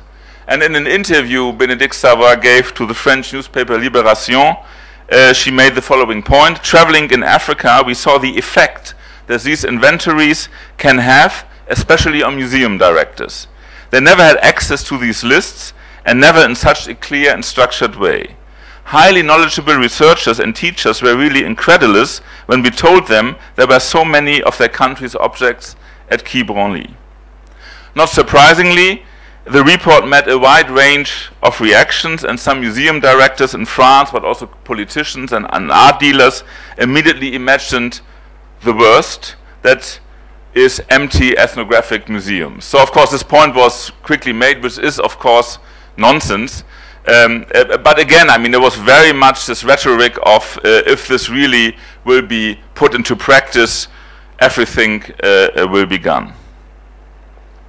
Of course, for historians, nothing is new under the sun, and then also the question of restitution is nothing new. It has been mentioned briefly earlier, I think, by you, that even during the Treaty of Versailles, some kind of reference were made to restitute stolen objects. And then around the Bandung Conference of 55 and in following meetings, the point was made as well, so in the 50s, early 60s. Under Mitterrand, a report was produced about this issue and quickly forgotten. And also in Germany, the then Minister of State in the Ministry of Foreign Affairs under the Helmut Schmidt government, Hildegard Hamm-Brücher, made a proposal or argued that that many things should be given back, and that Bonn at that time, or the Federal Republic, should be generous in these issues. But all these things popped up and have been forgotten. And 40 years ago, the then General Secretary of the UNESCO, both from Senegal, made the following statement. I quote him: "One of the most noble incarnations of a people's genius is its cultural heritage. The vicissitudes of history have nevertheless robbed many people of this inheritance.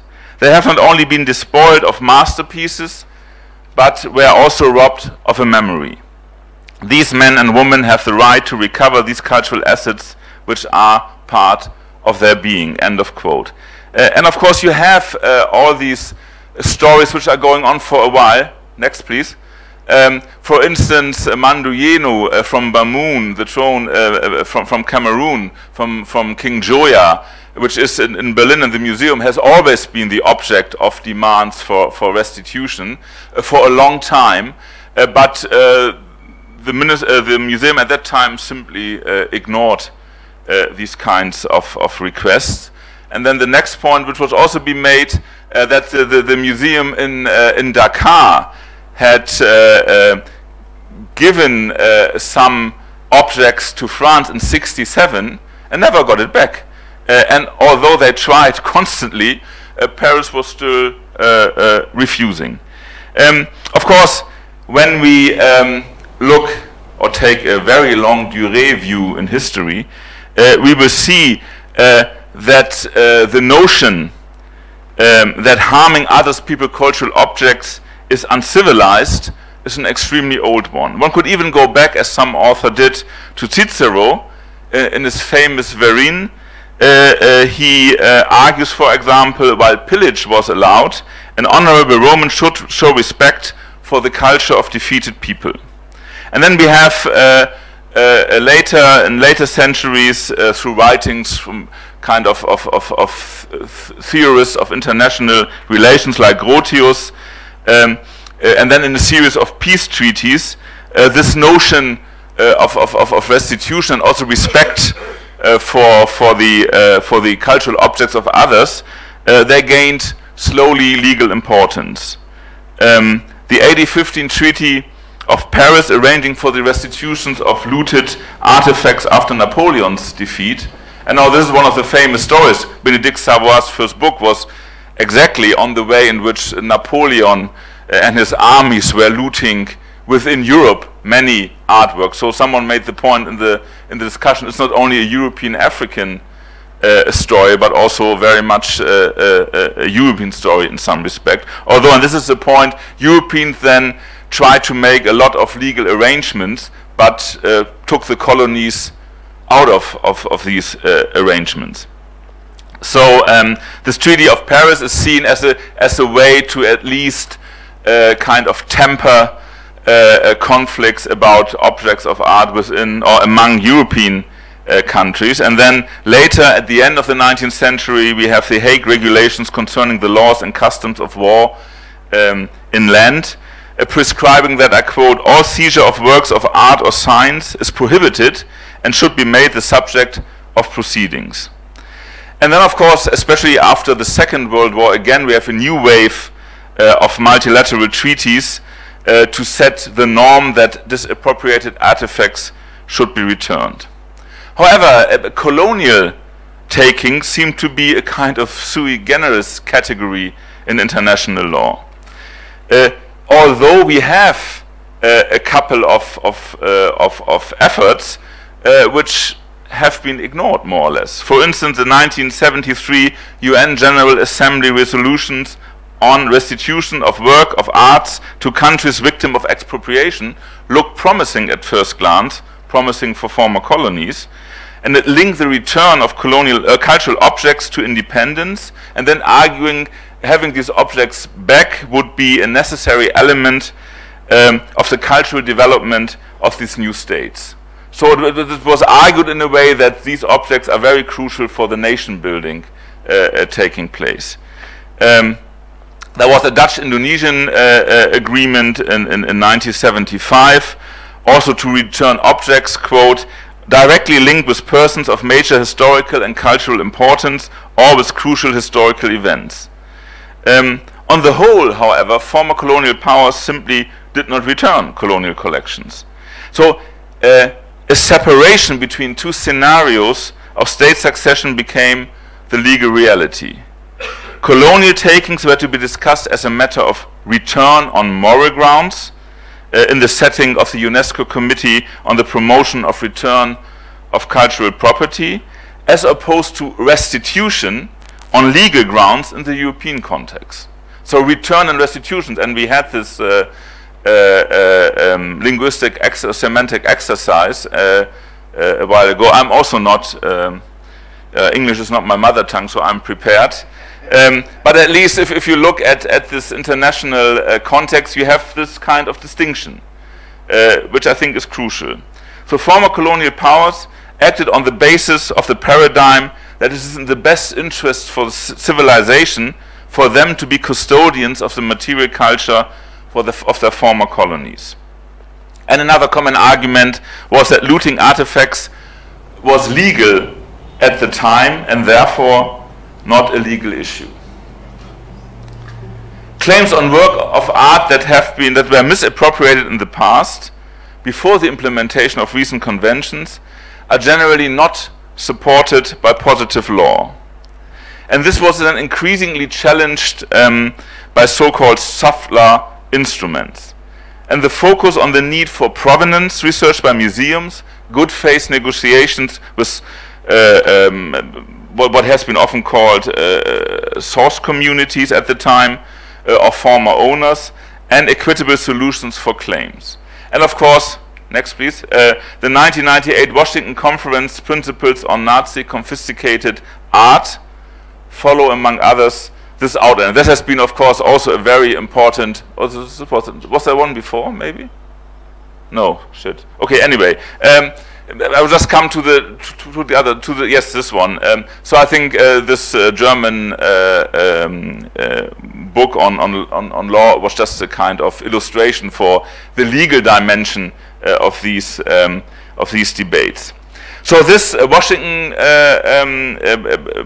paper opened the door to claims by Herreras of former owners of artifacts looted by the Nazis, in spite of a number of legal obstacles under positive law.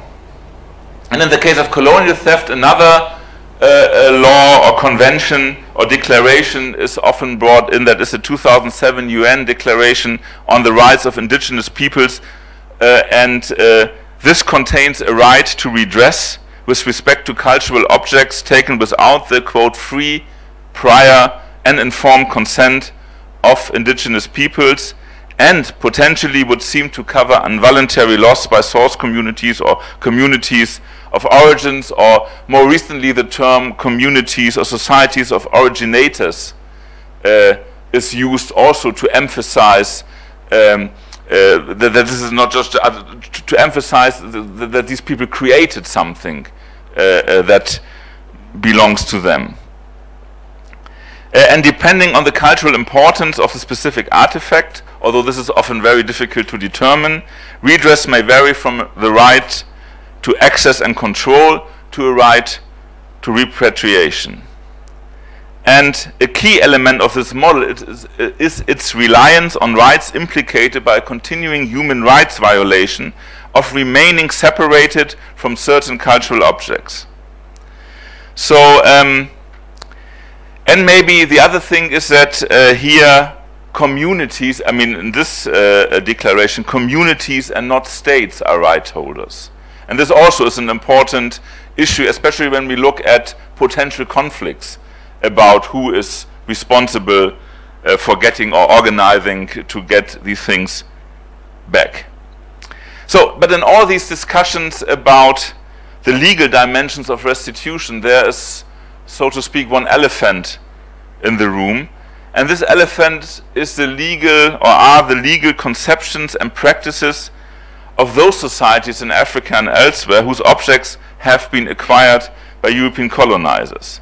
Because so far hardly anybody did ask, let alone systematically analyze, ideas of laws or senses of justice among those societies colonized by Germany or France or whomever.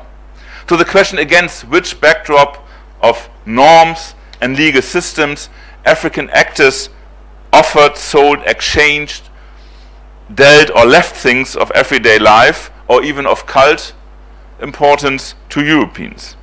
What were the ideas of law and justice of locals when they considered objects as stolen? What did they demand back? What did they give up for lost? And what kind of reciprocity, conciliation or punishment were considered appropriate? And it's interesting because these questions have been, of course, discussed in the context of land and real estate ownership, which is also another very crucial element of colonial theft, so to speak.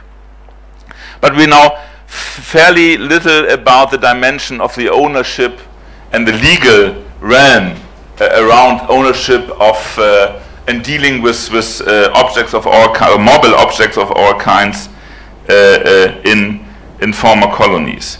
Although there are some hints here. For instance, in 1907, the German Parliament, the Reichstag, commissioned a report on property in the German colonies.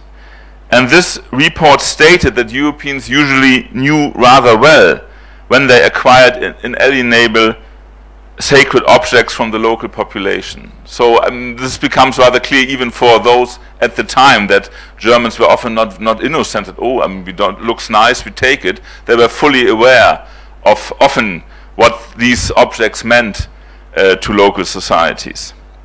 There's also some evidence, and Doug just gave us a few examples from Namibia, that during the colonial period, local people strongly protested against the theft of human remains, for instance. So it is remarkable that in debates about the legality of the acquisition of objects, only the European legal systems are considered. So there's this whole issue, it was legal at the time. That legal systems of the colonized are largely ignored. Admittedly, it is extremely difficult in many cases to reconstruct, let's say, African ideas of law and justice during colonial rule or even before. All the more as a number of colonized then used legal means provided by the colonizers to make their case. So they tried to use colonial law in order to get things back or to request things or to put things into questions. But that's why I think the debate about stolen objects in European museums should not be reduced to a debate among legal experts. They play a role, but they can't play the only role. On the other hand, when we take this term decolonizing the museum seriously, this effort should include an effort to decenter and historicize our perspectives on legal foundations and practices that are relevant in these cases. And in this context, I also want to make a comment about the debate we had earlier about the kind of inequality as a structural element of colonialism.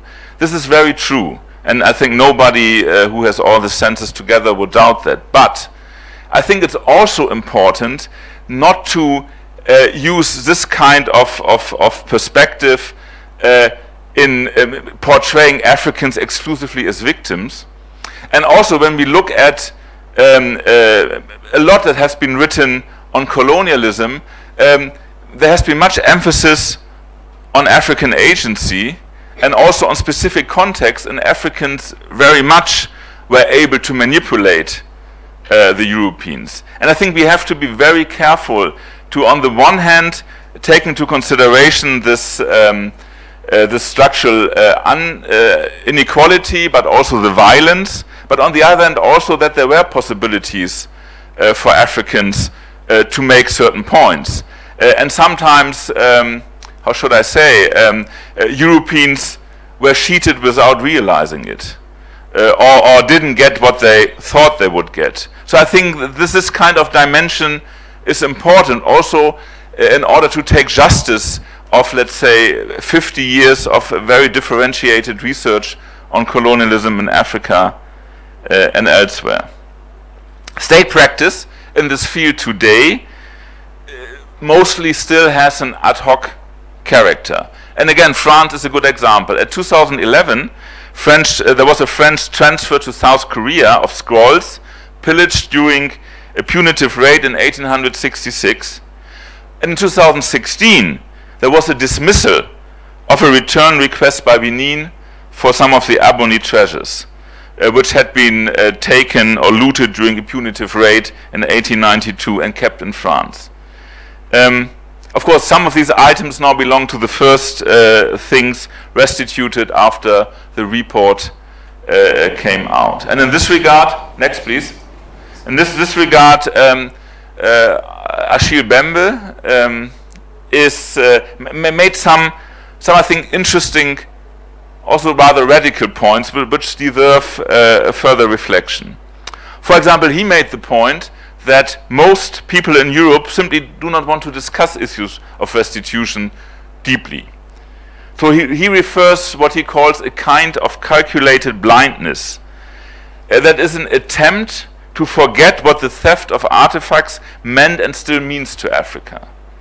For Europe, he claims, restitution is not an obligation. For Europe, an obligation only seems to exist where there is a legal constraint or a legal demand. So he says in many ways restitution is a kind of payment among other payments that have to be done. And as long as there is no guilt, there is no need to pay. So Europe, according to Bembe, is convinced that it does not owe anything to Africa.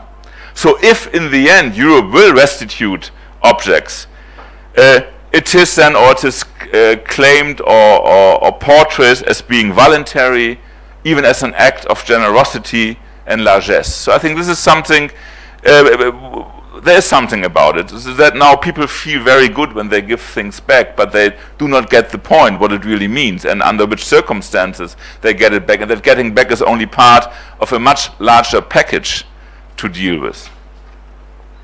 Okay, now let me go to Germany and try to contextualize the whole debate about provenance, and you can take the next, please, about provenance and restitution in a broader context about how Germany dealt or didn't deal with its colonial past over the last century.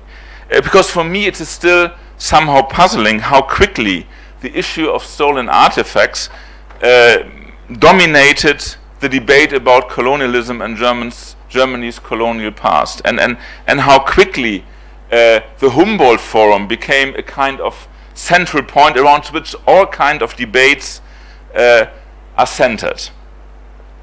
Because until recently, and some authors like Jürgen Zimmerer speak of colonial amnesia, so until very recently, Germany's colonial past was widely ignored both by professional academics but also by the broader public. And this ignorance had to do with the widespread conviction that colonialism has to be equated with colonial rule. And thus Germany was only allocated a place at the margins of colonial involvement. Of course, there is no doubt that Germany's colonial empire was not very important in economic terms and only lasted for little more than 3 decades, between the 1880s and World War I. So Germany in some ways became the first post-colonial nation that had participated in the new imperialism of the modern era, and consequently is a very interesting case when we think about colonialism and its long-term effects. I would argue, and many others in the meantime have argued, that it would be wrong to say that because German colonial rule was so short-lived, it was also irrelevant to German history. Because colonial possessions are one thing, colonialism and colonial thinking another. And we even had this example of some Benin artifacts ending up in a Polish museum. I mean, you can say a lot about Poland, but it was not one of the most prominent colonial powers. But still, it profited somehow, until today, from the colonial enterprise that brought many things, artifacts and objects among them, to very different places. And not all of them colonial powers. So even those who did not take part or directly take part in this project, approved it. Thus, one could argue that Germany, with or without colonies, was a close ally to the colonial project, and that the effects of colonial experience considerably influenced German culture and society, not only during the time when Germany possessed colonies, but also after World War I. And of course, there are a couple of debates that popped up, and some became rather prominent. The most prominent and controversial, probably the one that argued that German colonialism is also linked in one way or the other to National Socialism. The question to what extent colonial racial doctrines and practices, and especially the genocide of the Herero and Nama and Namibia, shaped the Nazi wars of extermination and the Holocaust. But these were kind of, I mean, the debate was in the early 2000s, was part of, I mean, beyond the academic community, part of some newspaper things, but not really shaped, I would argue, too much public debate. And the reluctance of German historians to deal with colonialism is closely connected to a very strong focus on the nation state in German modern history. The overall importance of the Holocaust and what was called the German Sonderweg, the German special path, for the critical historians of the 1960s and 70s and 80s is crucial here. There's a certain irony that representatives of social history or societal history, Gesellschaftsgeschichte, who stood up in the 1960s against the silences of those who lived as adults under the Nazi regime, and who sharply criticized the conventional political history mainstream, and who saw themselves as spearheads for a truly modern historiography, did primarily stick to national historical outlooks. Social historians investigated patterns, transformations, and constellations of social forces in order to gain an all-encompassing visions of sectors such as politics and culture and economy in German history. Unlike with their peer group in the United States, the growing presence of social historical studies did not lead to efforts to decenter hetero-dominant national frameworks in favor of transnational perspectives. Comparative perspectives with other liberal Western democracies played a certain role, but were often meant to further accentuate the hypothesis of a German Sonderweg. The renewed commitment in conceptualizing German history primarily from inside out has also had significant implications for the ways in which Germany's cultural and political interactions with the world beyond Europe were being depicted. For example, some prominent and often cited studies attempted to explain the history of German colonialism primarily as the outcome of domestic tensions. In many cases, factors contributing to colonialism, such as the logic of power politics, the international spread of colonial ideologies, such as racism, were moved to the margins of historiographical considerations. And another factor that came into play was that in Germany after 1945, there were only very few national or colonial minorities who could call for their histories. And that also marginalized colonialism as a scholarly or media topic. Germany never had the experience of an empire striking back, of hundreds of thousands of ex-colonial migrants living and working in the metropole, case in Britain or France. Its contemporary culture rarely references the colonial period itself, but instead refers to the post-World War II immigration of Turkish and other South European so-called guest workers, or the more recent migration of so-called refugees from non-Western countries. And there have been some exceptions again, like in the mid-1980s, for instance, a group of feminist African German women who operated largely outside academic circles, attempted to connect the formation of an Afro-German identity with the struggle against racism and discrimination in contemporary Germany. So their main concern was was to challenge the widespread idea that black and German constituted irreconcilable contrast, and tried to establish a kind of counter discourse, but that remained still very much at the margins of the mainstream. Someone has mentioned earlier 68 movement as another moment in which colonialism has been debated, and a time when we saw a more critical encounter with the legacies of German colonialism. But this happened in a very superficial and limited way. Universities became the main focus of a critical engagement with the German colonial past, although most of the activities, such as the toppling of the statues of Hermann von Wissmann or Hans Dominik to German colonial administrators, and the latter one very much known for his brutality, at the University of Hamburg it happened, were mainly framed as a critique of the continuation of fascist policies and university structures into the 1960s, and was not so much a substantial debate about colonialism. Of course, it has been also mentioned that in the GDR some books have been published with a very critical perspective on German colonialism, but typically here again, I mean, Africans only appear either as victims or as resistance fighters who very much resemble kind of critical laborers in the West. So there's a kind of very, it was a critical work, but especially the African societies were portrayed in most cases very one-dimensional. Of course, the claim for reparations launched by the Herreras was one factor that brought the colonial past again onto the agenda of German society.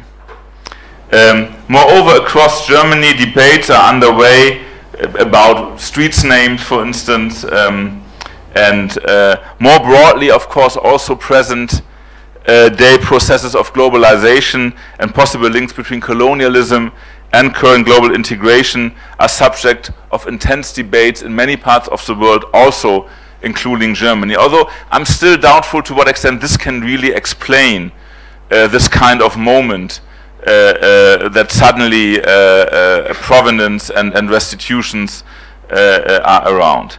And one has to say, when we take again the most prominent debate, the debate and controversial debate about how to deal, so to speak, with German colonial crimes in Namibia, I think these debates show that a real discussion or fundamental discussion about Germany's colonial past is only just beginning. I think that there has been, and this was also often run by historians from outside Germany, there has been around 2000, at least in international academic circles, if not a consensus, at least a widespread agreement that this could be called a genocide, although it was far from being generally shared. You know that, or this has often been quoted, in the summer of 2004, 100 years after the genocide, the then Minister for Economic Cooperation and Development, Heidemarie Wittschurek-Zoll, spoke at a memorial gathering in Namibia's capital, Windhoek, and conceded that, I quote, the horrific acts of that time were that we would now call genocide. Today, a General von Trotha would be charged and condemned in a court of law. But yet even after this, representatives of the Social Democratic and Green Party coalition government avoided using the word genocide. Then Foreign Minister Joschka Fischer even stated, I quote, there will be no apology that implies the right to compensation, end of quote. And although various initiatives in Namibia, as well as NGOs and individual researchers in Germany, continued to ask Parliament to address the issue, none of the subsequent governing coalitions in Berlin wanted to discuss the possibilities of reparations or even of an unequivocal apology. Indeed, they prefer to point out, for example, that Namibia receives an especially generous sum in foreign aid from Germany. And so it was a history of a very, how should I say, exhausting, somehow long overdue debate over whether or not the war against the Herreras should be recognized genocide or not. And doing this, or within this debate, one kind of typical episode stands out, and this also refers now to some issues about restitution of human remains. In September 2011, a high-ranking delegation from Namibia entered a lecture hall in Berlin's famous teaching hospital, the Charité, and they came to take back 20 skulls that had come to Berlin under disturbing circumstances before the First World War.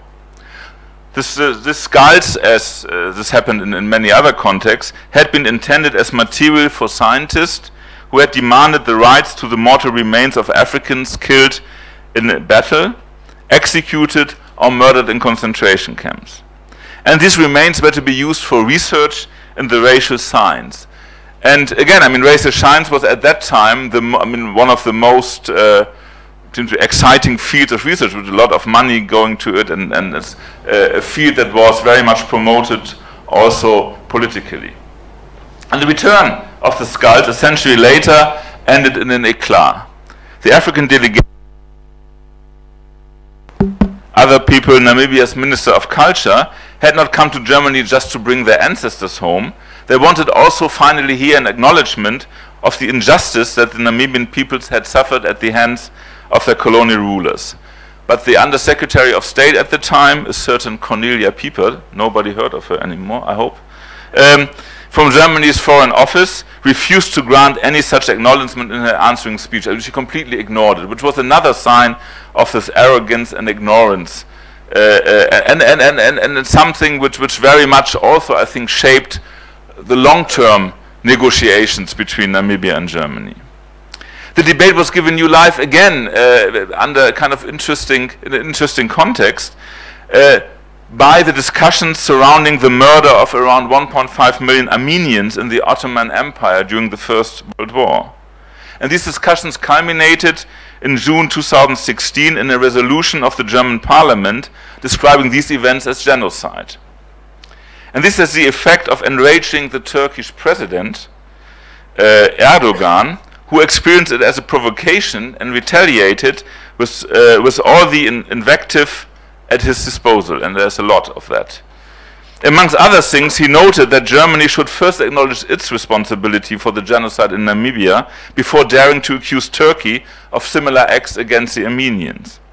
And the president of the Bundestag, Norbert Lammert, was forced to admit that the lack of a similarly unambiguous declaration about Namibia on the part of Germany was, I quote, unfortunate and in the context of recent debate, rather embarrassing, end of quote. So then things got on, and Lammert himself had called the German-Namibian colonial war a genocide in a newspaper article already before, and almost simultaneously the Foreign Office issued a policy guideline for the German government, which stated the war of destruction in Namibia from 1904 to 1908 was a war crime and genocide. And then in 2015, a special envoy for German-Namibian relations was called Ruprecht Polenz, a Christian Democrat with a long career also in foreign policy. And now long negotiations took place, but so far, not really a noticeable outcome. So the question is still to what extent these things could also be seen as an increasing interest beyond a small world of politicians and academics in these issues. And if you look at reports about, for example, these negotiations or the genocide, you had at a certain time a number of articles, but then nothing else anymore. And I don't remember that I've read anything about these negotiations over the last months somewhere in the media. There has been, of course, some positive signs, or one can be ambivalent about this as well. In 2006, there was a major exhibition on German colonialism in Berlin, which had a lot of many people came, many discovered for the first time in their life that Germany had colonies. If we can see this as a sign, maybe, but I think overcoming colonial amnesia remains a challenge.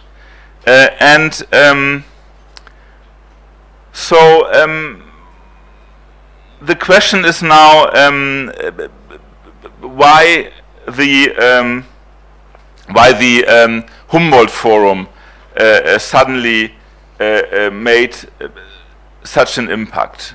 And to be very honest, this is an open question for me. It seems as if, and this is the same with Macron's statement, that something was boiling somewhere very kind of calmly for a long time, and this kind of soup that was boiling needed a kind of anchor point, or some point to start with, and also the construction of the Humboldt Forum was one of these that brought together a number of also different initiatives, some very local, some broader, a whole array of different issues about German colonialism and the request to take this part of German history more seriously. It is, I mean, for those of you who don't know it, the Humboldt Forum is being housed in a rebuilt palace, a fixture of German and Prussian imperial past that was bombed during World War II and then consequently destroyed by the GDR, who erected in its place a palace of the Republic, so the seat of the Volkskammer, the GDR parliament. And the building then was demolished after unification to make place for the reconstruction of this palace. And this was a highly controversial act right from the beginning, but interestingly enough, in the beginning it was mainly debated along completely different lines. First of all, the issue of to what extent by this the history of the GDR is written out of German history by destroying the Volkskammer and then erecting by all means a Prussian palace. And the other thing was, of course, that this palace would uncritically reflect or celebrate Prussia's glory. And the Humboldt Forum was right from the beginning meant to be more than a museum. So that's why it's called Forum, because its organizers claimed that there should be a place for meeting, discussion, and investigation of big global issues like immigration. And while even critics like Bénédicte Savoy would admit that, while the Humboldt Forum had the potential to be a great intellectual spectacle that posed new questions, it largely turned out to be a deeply conservative project, and that its leadership was also representing an older generation that was somehow incapable of addressing its main problems. So in many ways, all the ambitions were connected with a very, how should I say, conventional view of what a museum should look like and can do. And it is kind of this contradiction somehow then, I wouldn't say exploded, but at least then made way or gave way for a number of discussions, also because voices of anti-colonial critics have been there from the beginning, have been largely dismissed, so that the impression emerged that the museum only wanted to show the nice side, so to speak, and keep the dark side hidden. And that provoked a heavy feedback. And now, of course, maybe the next, I don't know what the next is, one further. And now, of course, not only the Humboldt Forum, but many museums in Germany are confronted with their kind of colonial objects. And although many claim that, oh, we always did provenance research, that's our part, most museums seem to have been completely surprised by the dimension this kind of debate took. And the same is true for the conveners of the Humboldt Forum. I mean, when you talk to them, there's what's going on here? And so the famous saying by the German writer Gottfried Benn that the opposite of well done is well meant. It was probably all well meant, but they realized, some didn't realize until today, that it was not well done so far. And the same, next one, is also interesting when you look at the two big museums, the Quai Bromley and the British Museum.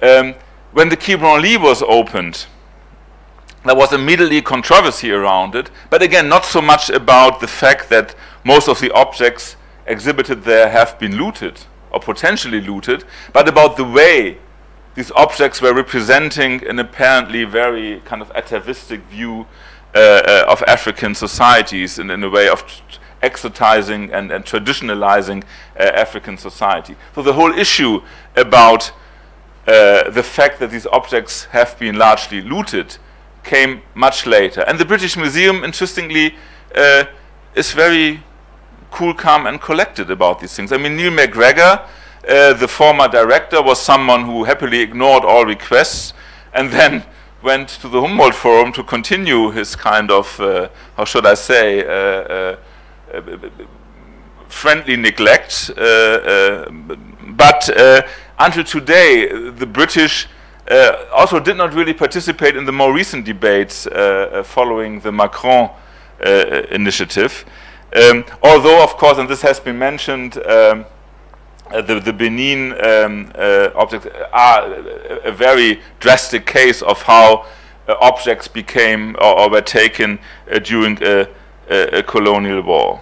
So when we now have, and then this is how I conclude or more or less finish, is what do we see now? Where's the debate from my perspective, and what are probably the kind of issues to be addressed also in maybe further research? And as the center here is reflecting about the possibility to continue working on this question, maybe this could be a starting point for a discussion.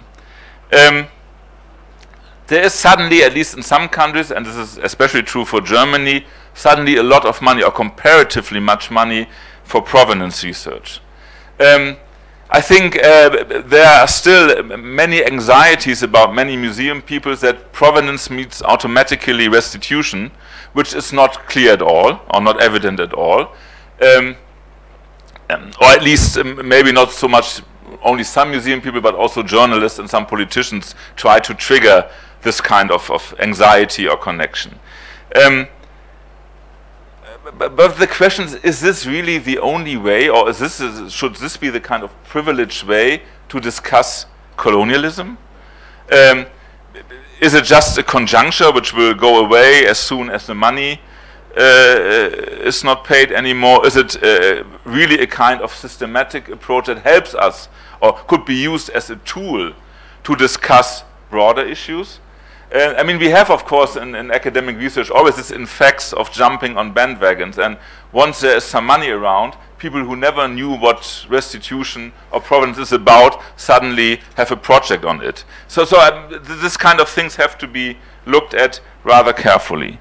Then there is also, at least when I look at it from the European perspective, a very strong metropolitan focus. And one could even say a Eurocentric focus on this issue, because suddenly the whole question of provenance and of objects is only something that can help us to explain our colonialism and what colonialism did to us. And I find that highly problematic. And this is linked to still a very much nation-state focus of this research. So it's France, it's Germany, and everyone has its kind of own fishes to fry. So I'm also, especially, it contradicts what has been done in more recent research on colonialism, seeing colonialism very much as a kind of European or broader phenomenon. And even when we look at the way in which these objects were acquired and sold, and if you look at the market that existed for this kind of objects, it was not exclusively linked to national markets, but was very much also a broader market. So I think it's important to open it up very much, but also make it less Eurocentric and look much more also at the entanglements and connections that are part of the story. What is about? Could you do the next? The next, please. These are some African museums. Yes, I mean the other point is, what about objects nobody remembers what to do with them. Just leave them aside. I mean, one of the ideas of as far as I understood it, of the paper by Fair and Savoy was also that African governments now, or institutions now, with the help of the catalogue, can say this is something we want back. But the fact is that in many institutions, catalogues are sketchy at best. So what to do with all the rest? Just let them continue to sleep in the magazines, or what to do with them? On the other hand, I think museum people here can say more about it. It's an immense task, apparently, to establish this kind of catalogues and establish also the provenance of many objects. It's not enough just to go to one archive and then you have it. It's often a very complicated story, and as I said earlier, as Doug's example shows, I mean, it involves, even for, if you like, smaller or minor cases, a lot of work and combination of different sources. So what to do? What about, this is another topic, controversies in Africa itself. I mean, some of you mentioned that while there is some interest in different communities, that does not mean that the state or politicians or other groups are necessarily interested in that. And you have a number of different takes. I mean, two examples. Kumandumbe, the scholar and activist and entrepreneur from Douala, claimed for a long time, I don't know how you call it, a pangwe from Douala, which has been taken away from, I think it was Hans Dominik, and is now in a museum in Munich. But he is very much also contested by other Douala who think that his role as a kind of heir and responsible for that is simply a kind of historical fake. So I mean, there are these controversies. You can think about them what you want, but it shows that these things are not always anonymous. In the case of, maybe you can take the next picture. In the case of, is it? The sculpture. Okay, one more. In the case of this dinosaur, this is the Brachiosaurus branchi.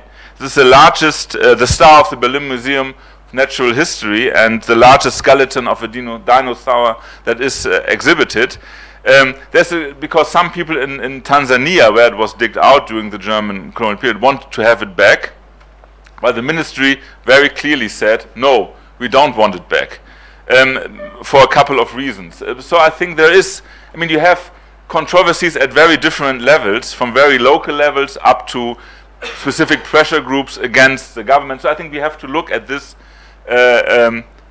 carefully, and we started already. The natural science museums became also now part of this whole provenance issue, because many of the natural science museums as well very much profited from colonialism, and many of their objects are part of this context. So this is another construction site to be looked at. And then human remains, could you just go one back? So it was a wrong. Human remains are, especially in a way, delicate issue, because they are very clearly linked with violence and blood and wars. And it's very interesting that here museums are very keen to get these things back. I mean, nobody, I mean, you know, have so many institutions in Germany, research institutions, hospitals and so on, where suddenly they, in the magazines they discover bones and skulls and human remains, and everyone wants to get rid of them. And this is a point, again, Ashri Bembe made, which I think deserves some reflection. How we think all these tendencies, these debates about giving objects back or giving human remains back, with the fact that also most Africans should go back or not even come. So how to link these stories and these current debates with controversies about migration and the so-called refugee issue, and how to think together this point that there is now this debate about what we give back, and the question that, you know, much money is paid for installing institutions somewhere in Africa to keep Africans in Africa. I think this is something which we have to try to think together. And my last point is, I would suggest that this provenance restitution issue is only one part, and has to be one part or one tool of a larger debate about colonialism, and has to be contextualized, especially because many insights of colonial research would very much help to think clearer about these questions of provenance and restitution. So you don't need to invent the wheel, as I have the feeling provenance research at least partly does. And just today in the German weekly Die Zeit, there is a kind of petition or open letter of a number of historians, anthropologists and so on, who try to claim this, that we can't just put all the money in provenance research, but we have to take it as part of a broader picture. And what we really need is to stimulate research on colonialism at a much broader level, which also might include textbooks, school books, whatsoever. So to conclude, Stuart Hall, the famous writer on post-colonial studies, once wrote that a post-colonial society is not merely after, but going beyond the colonial. And if this is true, then Europe is still very much in the process of decolonization. But decolonizing the museum can only be one step to dynamize this process. Thank you very much. Thank you so much, Professor Eckert, for your critical overview of these restitution and issues bordering on return. I like the way you historicize Germany's rapprochement to its colonial past. While you reflect on my question, I'll open the floor. My question is, you made a statement that Germany is having a challenge in overcoming the colonial amnesia. Well, I'd like you to reflect on that and give me a feedback. So the floor is open. Okay, I'll take the two hands up. All right, so I'll take this. I'll move around.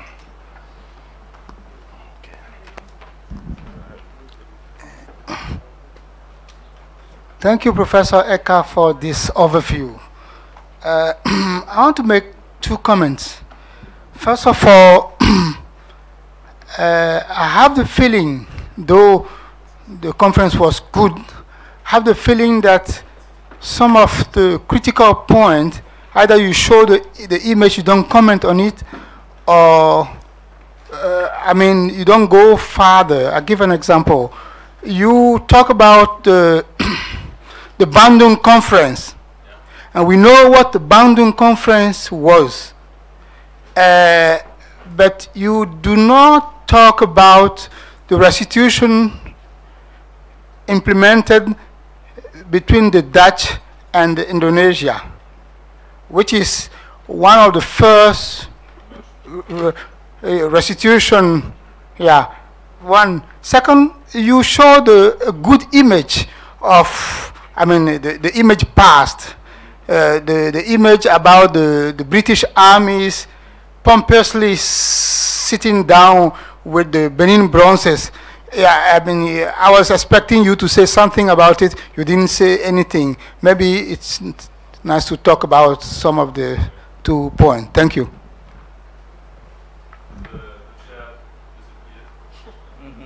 So maybe I just pose my question, and then afterwards you collect the rest as well. Yes, thank you very much for a very encompassing, enlightening talk. You made one point I would like to ask you a little bit further about. That was we should get rid of the Eurocentric legal systems when looking at these cases of colonial appropriation or whatever. Do you have recommendations or suggestions how to retrieve these individual local legal systems from the colonial time? Because I consider this very important, but also very, very difficult.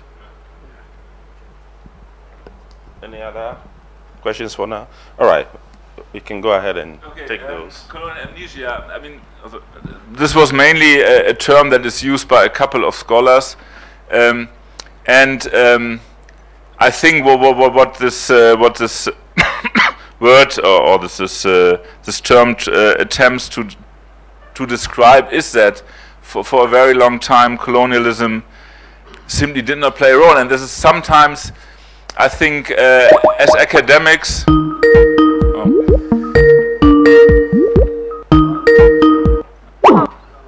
Okay, Freiburg is there or not there. Anyway, I think there's sometimes also a mismatch between the fact that more and more people work on colonialism, are interested in colonialism at the university level, and that from time to time themes pop up, and to what extent this is really a kind of process and an increasing broader interest in society about them. And I mean, there are many counterfacts. I mean, if you see, okay, in the last years there have been also kind of popular so-called documentaries about German colonialism by a TV historian called Guido Knob, for instance, which of course attracted quite an audience. But he was, I mean, the way he was doing things are far behind what we know from research. So and we also, because we are among us and talk about these things, we have the feeling we're getting more and more people do, but it's still comparatively small. So my point is just to be, it's changing. I think I would see that, but I think we have to be very cautious also in being too optimistic and now seeing everyone is talking about colonialism. And even, to be very honest, even the whole issue about provenance and restitution, if you just would go around on the streets of Berlin or Bremen or Hamburg, I mean, most people wouldn't know what you are talking about. And even if you tell them, they wouldn't be too interested in that. So I think this is and if you look at other elements, school books, for instance, also this kind of media where most people in their life, at least in most countries, are confronted with, you see still very little. And I think this is something one has to qualify it, and there's maybe the tendency to be too pessimistic. But the amnesia is, I think, a strong word for the fact that colonialism is only slowly gaining a certain, maybe let's say, prominence beyond the academic ivory tower. I think this is something, yeah, this is I meant by it, and again, there's also a debate how pessimistic or optimistic one could be. And yes, you are right. I mean, as I talk mainly about the German example, I was just trying to provide some other information in passing. I briefly mentioned the Dutch Indonesian context. And of course, I just wanted to show by this Bandung example that, again, that claims or requests for restitution are nothing new, and that they came from very different sides. And the other thing is, of course, I mean, you are right, I could have said more about it, the way in which the British kind of behaved in the way on this photo. I mean, this kind of showing that they are the strong ones and that they can take things they want to have, and this kind of arrogance. But again, this is one way of many ways in which objects were taken away, and this is probably one of the most prominent and one of the most brutal ways. But again, I mean, it's just part of a larger spectre of acquisitions. And the legal, I mean, I didn't want to say that we should get rid looking at European law. But I just wanted to refer to the fact, and a number of scholars have done that recently, that we still very much fixed on this certain conceptions of law, and to what extent these conceptions worked at the time, and under which legal conceptions or legal claims, for instance, Europeans took things away. And I think it's important, if we want to take the whole question seriously, then we also have to look at this kind of encounter. Even it was an unequal encounter, even it was often an encounter very much shaped by violence from one side. But still, I think in order to better understand what happened, I think we have to try. It will be very difficult, but I think it's at least important to conceptualize also this dimension in order to ask maybe better questions or more differentiated questions. How far we can get with that is another thing. But just this kind of game that, okay, the museum claims when these things were bought, it was legally correct at the time, and the counter-argument, yes, but it was not legally correct because it was a situation of colonialism, doesn't lead us very far. And again, I think these questions, with the point Bembe made, these questions can't be solved exclusively at a legal level. This was in very, very many cases the kind of trick Europeans also played, because I mean, look, we can't really know, but as far as we know, it was, you know, legally correct at the time. So what's going on? And I think this is something we have to break down, but not just by claiming that it was unjust or illegal, but really to look more at what kind of conceptions were at play, and towards then there was a history of how should I say, systematic or strategic misunderstanding, and we know it from other fields in colonial law, especially in terms of land. I mean that there are a lot of strategies going on, and often land was not only taken by violence but also with a number of other tricks. So I think this is important to transfer these insights also as much as possible for the issue of objects. Okay, I think we have one on the floor, and we'll connect with Freiburg if they have any questions. I'm sure they're still connected. Thank you for giving me the floor. I'm feeling, I think you don't mind if I put my question in French, because I know that you understand French. Professeur Eckert, j'ai beaucoup apprécié l'aperçu historique que vous avez donné sur la question de la restitution et du travail des mémoires en ce qui concerne la relation germano-africaine.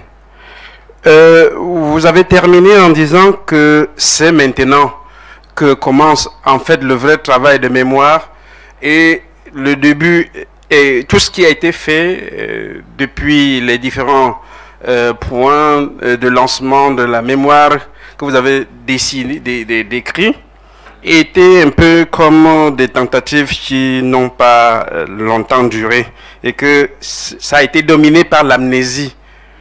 Bon, comme commentaire, je dirais, est-ce que c'est pas plutôt de l'aphasie?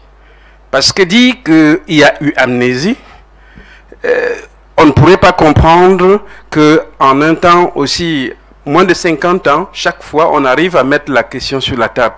Et partage votre avis, parce que rien ne nous prouve que les discussions que nous menons maintenant, après que nous aurons le cadre juridique et gouvernemental qui nous a été donné, la signature du contrat de collaboration entre le parti CDU et SPD, ou bien d'autres événements, on ne va pas assister à la même situation d'il y a les années 70, ou bien... Donc, et si on regarde la chose par rapport au travail de mémoire sur la Shoah, on constate qu'il y a ici une relation de pouvoir qui se manifeste. Parce que l'Allemagne n'est pas obligée de parler de la discussion avec nous. C'est un peu comme quelqu'un qui tient le couteau du bon côté et vous tenez le couteau du mauvais côté et demande que vous puissiez négocier. Il peut mettre fin à la discussion quand il veut, quand il le peut, sans avoir à vous rendre compte de quoi que ce soit. Et peut-être attendre 10 ans ou 3 ans pour trouver un autre concept qui va nous distraire. Quelle est votre pensée par rapport à ça? Merci beaucoup, Professor Guafo. I can see we connected with Freiburg. After he takes this question, we'll get to you for your questions. Okay, thank you. So the point was, I mean, I just tried to summarize it briefly. I mean, the main point is that until today, and even today, the debates, let's say, between Germany and Cameroon are still very unequal, and that Germany can always kind of frame the way in which these debates or negotiations took place. And he gave this example, just like you give a knife with the right side and you get one with the wrong side, and then you are kind of forced or obliged to do the same thing with the knife. Yes and no. I think there is, of course, I mean, it would be wrong to deny that there is still a hierarchy. But on the other side, I think it would be also too easy to just say, okay, there are these power relations, so it's not useful anyway. I think there is, again, a place for some agency and for some pressure. But in many ways, of course, one has to say that this pressure was only restricted to a few people, and that at the level of governments, very often there was not much support for it. So I think there is an inequality, but still I think one shouldn't kind of stop there. And I see, and in some cases we have seen that through certain coalitions, through certain support and so on, there have been a lot of possibilities also for African governments to put a certain pressure. And earlier there was some Pan-African vision emerging. In terms of restitution and so on, I don't see that yet in practice. I see very much very local, so very national initiatives. I think this would be probably a step to continue. Instead of just saying, okay, I mean, France is too powerful for us in Benin, so we better, are not too noisy. And then in Benin you could see, I mean, we can still discuss about the fact how much pressure it was to bring Macron to make certain statements, but at least here there was a very clear and consistent kind of request to get the objects back. So I think there are reasons to be not too pessimistic, but I think we have really to think about much broader coalitions beyond the boundaries of a nation state. Okay. So Freiburg, are you ready with any questions? Can you connect? Can you hear me? Yes, please go on. Yeah, thank you at first for your interesting paper. And since I'm a classical archaeologist, that is a person dealing with ancient Roman and Greek civilizations, I'm not a specialist in African studies. But as far as I can see, the proposals made by Benedict Savoy and Felvin Sarr stimulated or initiated a strong debate, even in German journals and within the academic community. And I wanted to know whether we can really speak about Europeans or Germans acting towards these proposals, or if this debate does not or did not cut deeply into our academic community, creating opponent meanings and debates. I remember the statement of your colleague Jürgen Zimmerer of Hamburg University, who strongly opposed to the statement of Horst Bredekamp from Humboldt University at Berlin. So what or let me think about what is our task as academics and not representatives of museums to this debate? Because as far as I can see, there is already a certain tendency in German museums, not in all German museums, but in several museums, to, let's say, tend to hide behind the argument that before debating or discussing restitution, all the issues of provenance have to be investigated. And since we know that there are thousands and thousands of objects in the magazines of German museums, this might last another generations. Thank you. Okay, as far as I understood, I mean, the one thing is, of course, you are right. I mean, of course, there is not that Germany, let alone Europe, speaks with one voice. I mean, there are many controversial attitudes about it, and as you could see, the reactions to the report by Fair and Savoy triggered very, very different views on that. And as academics who are not in the museum, I think what we can do is providing a broader context. And then I said earlier, maybe Freiburg was just cut off. I couldn't see when you were around and when not.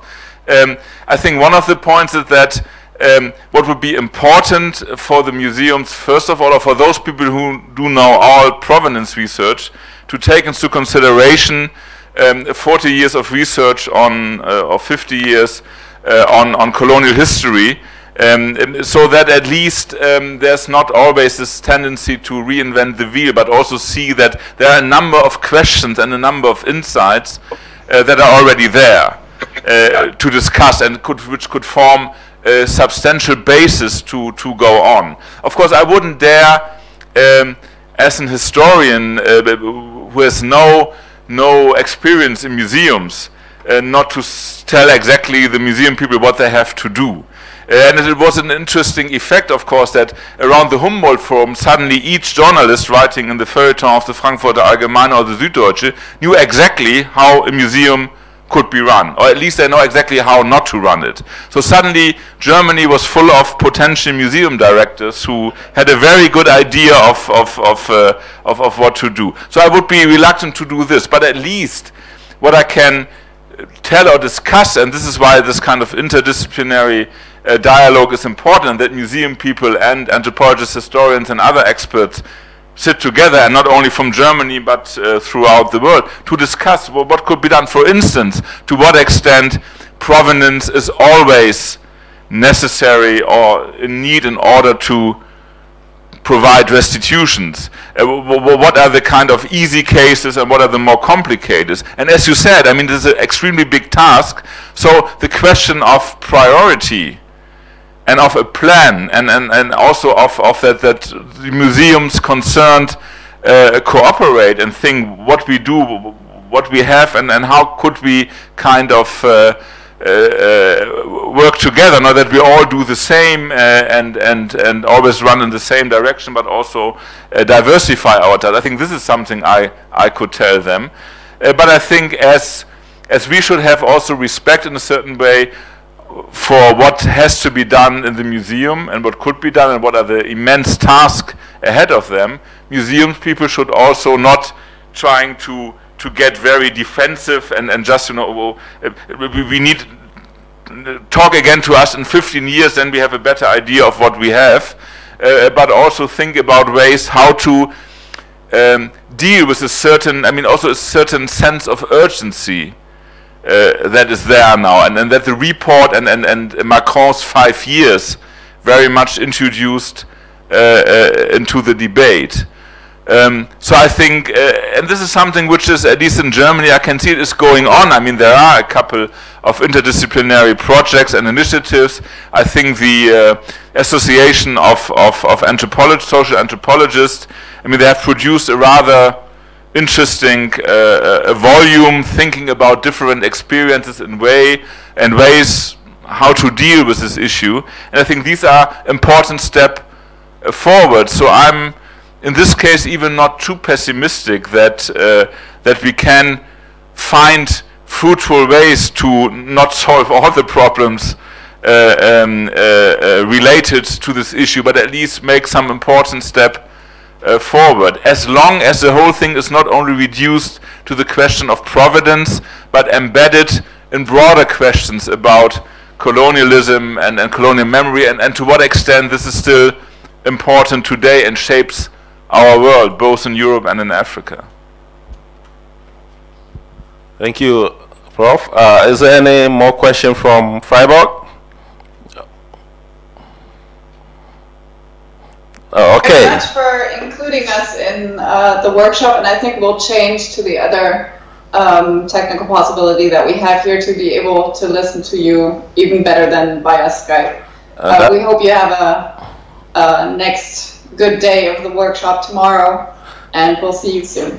Bye-bye. All right, thank you so much for connecting with us, and we look forward to connecting with you later. All right, so colleagues, do you have any more questions? I think there's one on the floor, so I'll take the last one and I'll wrap up.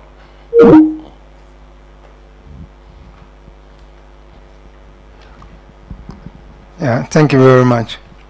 Please, in your submission, you made a statement that some of the beneficiaries of these looted objects claim that they were legal at the time that the objects were looted, and stealing has always been wrong, I mean, from time immemorial, and I don't think that is a very appropriate thing for people to even assume. Yes, so at what point did stealing become legal, if you can answer that for me? And then secondly, you also made a statement that most people in Europe don't want to discuss the issues of restitution deeply, and some of them think that they don't owe anybody anything, and then they can only give out objects as a kind gesture. Now, what is the fear of Europe in this context? Is it that Europe has now developed some form of attachment to this stolen object, or is it that for fear of losing some political glories or losing some economic benefits that they really don't want to return this object to the people? What is the fear of Europe? Thank you. This is indeed food for thought, so give it a shot. Okay, first of all, no, I mean, look, of course, theft, but to be very honest, theft has been made legal, and even if you look at our current, should I say, real estate market, a lot of theft or semi-theft is made legal. I mean, in capitalism, I mean, there's a gray zone between theft and non-theft, and what is legal and what is not. So I don't see these things. I mean, if you look at legal history and at many social realities, there's not always a very clear divide about theft and non-theft, and I just wanted to make the point that, I mean, of course, I mean, the argument is that even in very inegalitarian, autocratic, fascist societies, people claim or try to claim often that they do something according to the law, and there is some law. The law is extremely racial or unfair or whatever, but it's still, there's still the reference to this legal document or legal text. So not all legal texts are automatically just.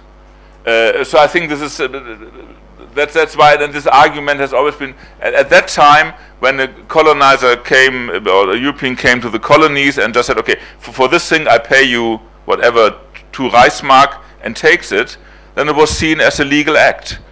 So of course we would now think, and probably the African also thought at that time, this was not very legal or fair, but it was still something that the European could claim as being a legal act. And this is what I meant. And the other point, I mean, I quoted or referred to Achille Bembe, who made this point. to be very honest, I mean, Bembe's argument, and I think that it has some substance, is, so of course we would now think, and probably the African also, I don't need to speak anymore because my second personality is speaking for me. My double is speaking. Now, I think the point he made is that if Europe would take this seriously, it would also have to think very seriously about what it has done and what it's still doing.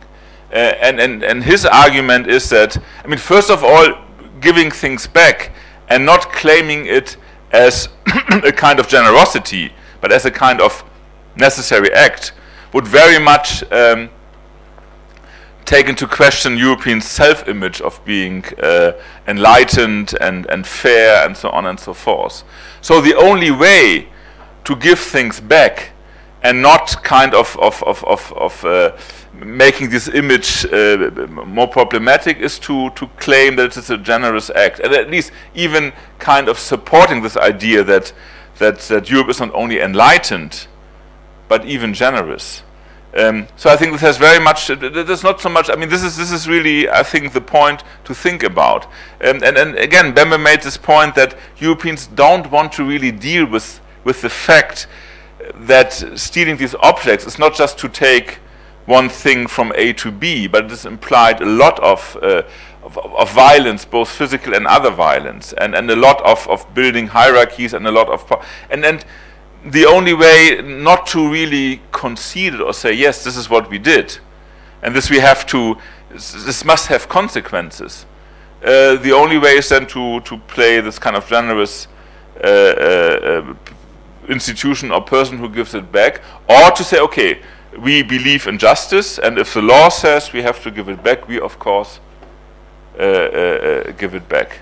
But it's then not a political decision, but it's just a kind of strategy, not to avoid, not to admit what it has done to Africa. I mean, this is Bembe's argument, and it's a kind of very general argument. And of course, depending on where you look, you might find a lot of variations. But I think as a starting point to reflect also about the motivations of Europe or Europeans or European institutions and politicians to give things back or not wanting to give things back is, I think, is useful. That was my only point I wanted to make, because I understood also this encounter as a kind of starting point to reflect about a number of questions, and it seemed to me a rather fruitful one to think further. Okay. Thank you so much. On that important note, can we please give Professor Eckert a huge round of applause? Thank you. In wrapping up, I'll say that there's a popular support for the continuance of this project. So I look forward to Miasa adopting this project for us to continue dialoguing on this, so as to gain traction and have some productive outcome out of it. So to the directors, let's consider it. Thank you for coming, and maybe have a housekeeping announcement. Yes. Thank you all very much for attending. Thank you for your presentation. So there's the bus downstairs which is going to take our invited guests and speakers back to the hotel, and the plan is for the bus to leave for dinner. I think you can leave at 7 o'clock, and we would still get to the dinner venue by 7:30. So the bus will leave will wait for you, and then take you to the dinner venue at 7 o'clock. So it should be at the bus again. Okay. Yes, it will be at the hotel. Okay. And we meet again tomorrow at 9 o'clock. For those of you who don't intend returning tomorrow, can you please leave your tags? But for those of you who will return tomorrow, hang on to your tags, and you give them back to us tomorrow. So thank you, and have a pleasant evening.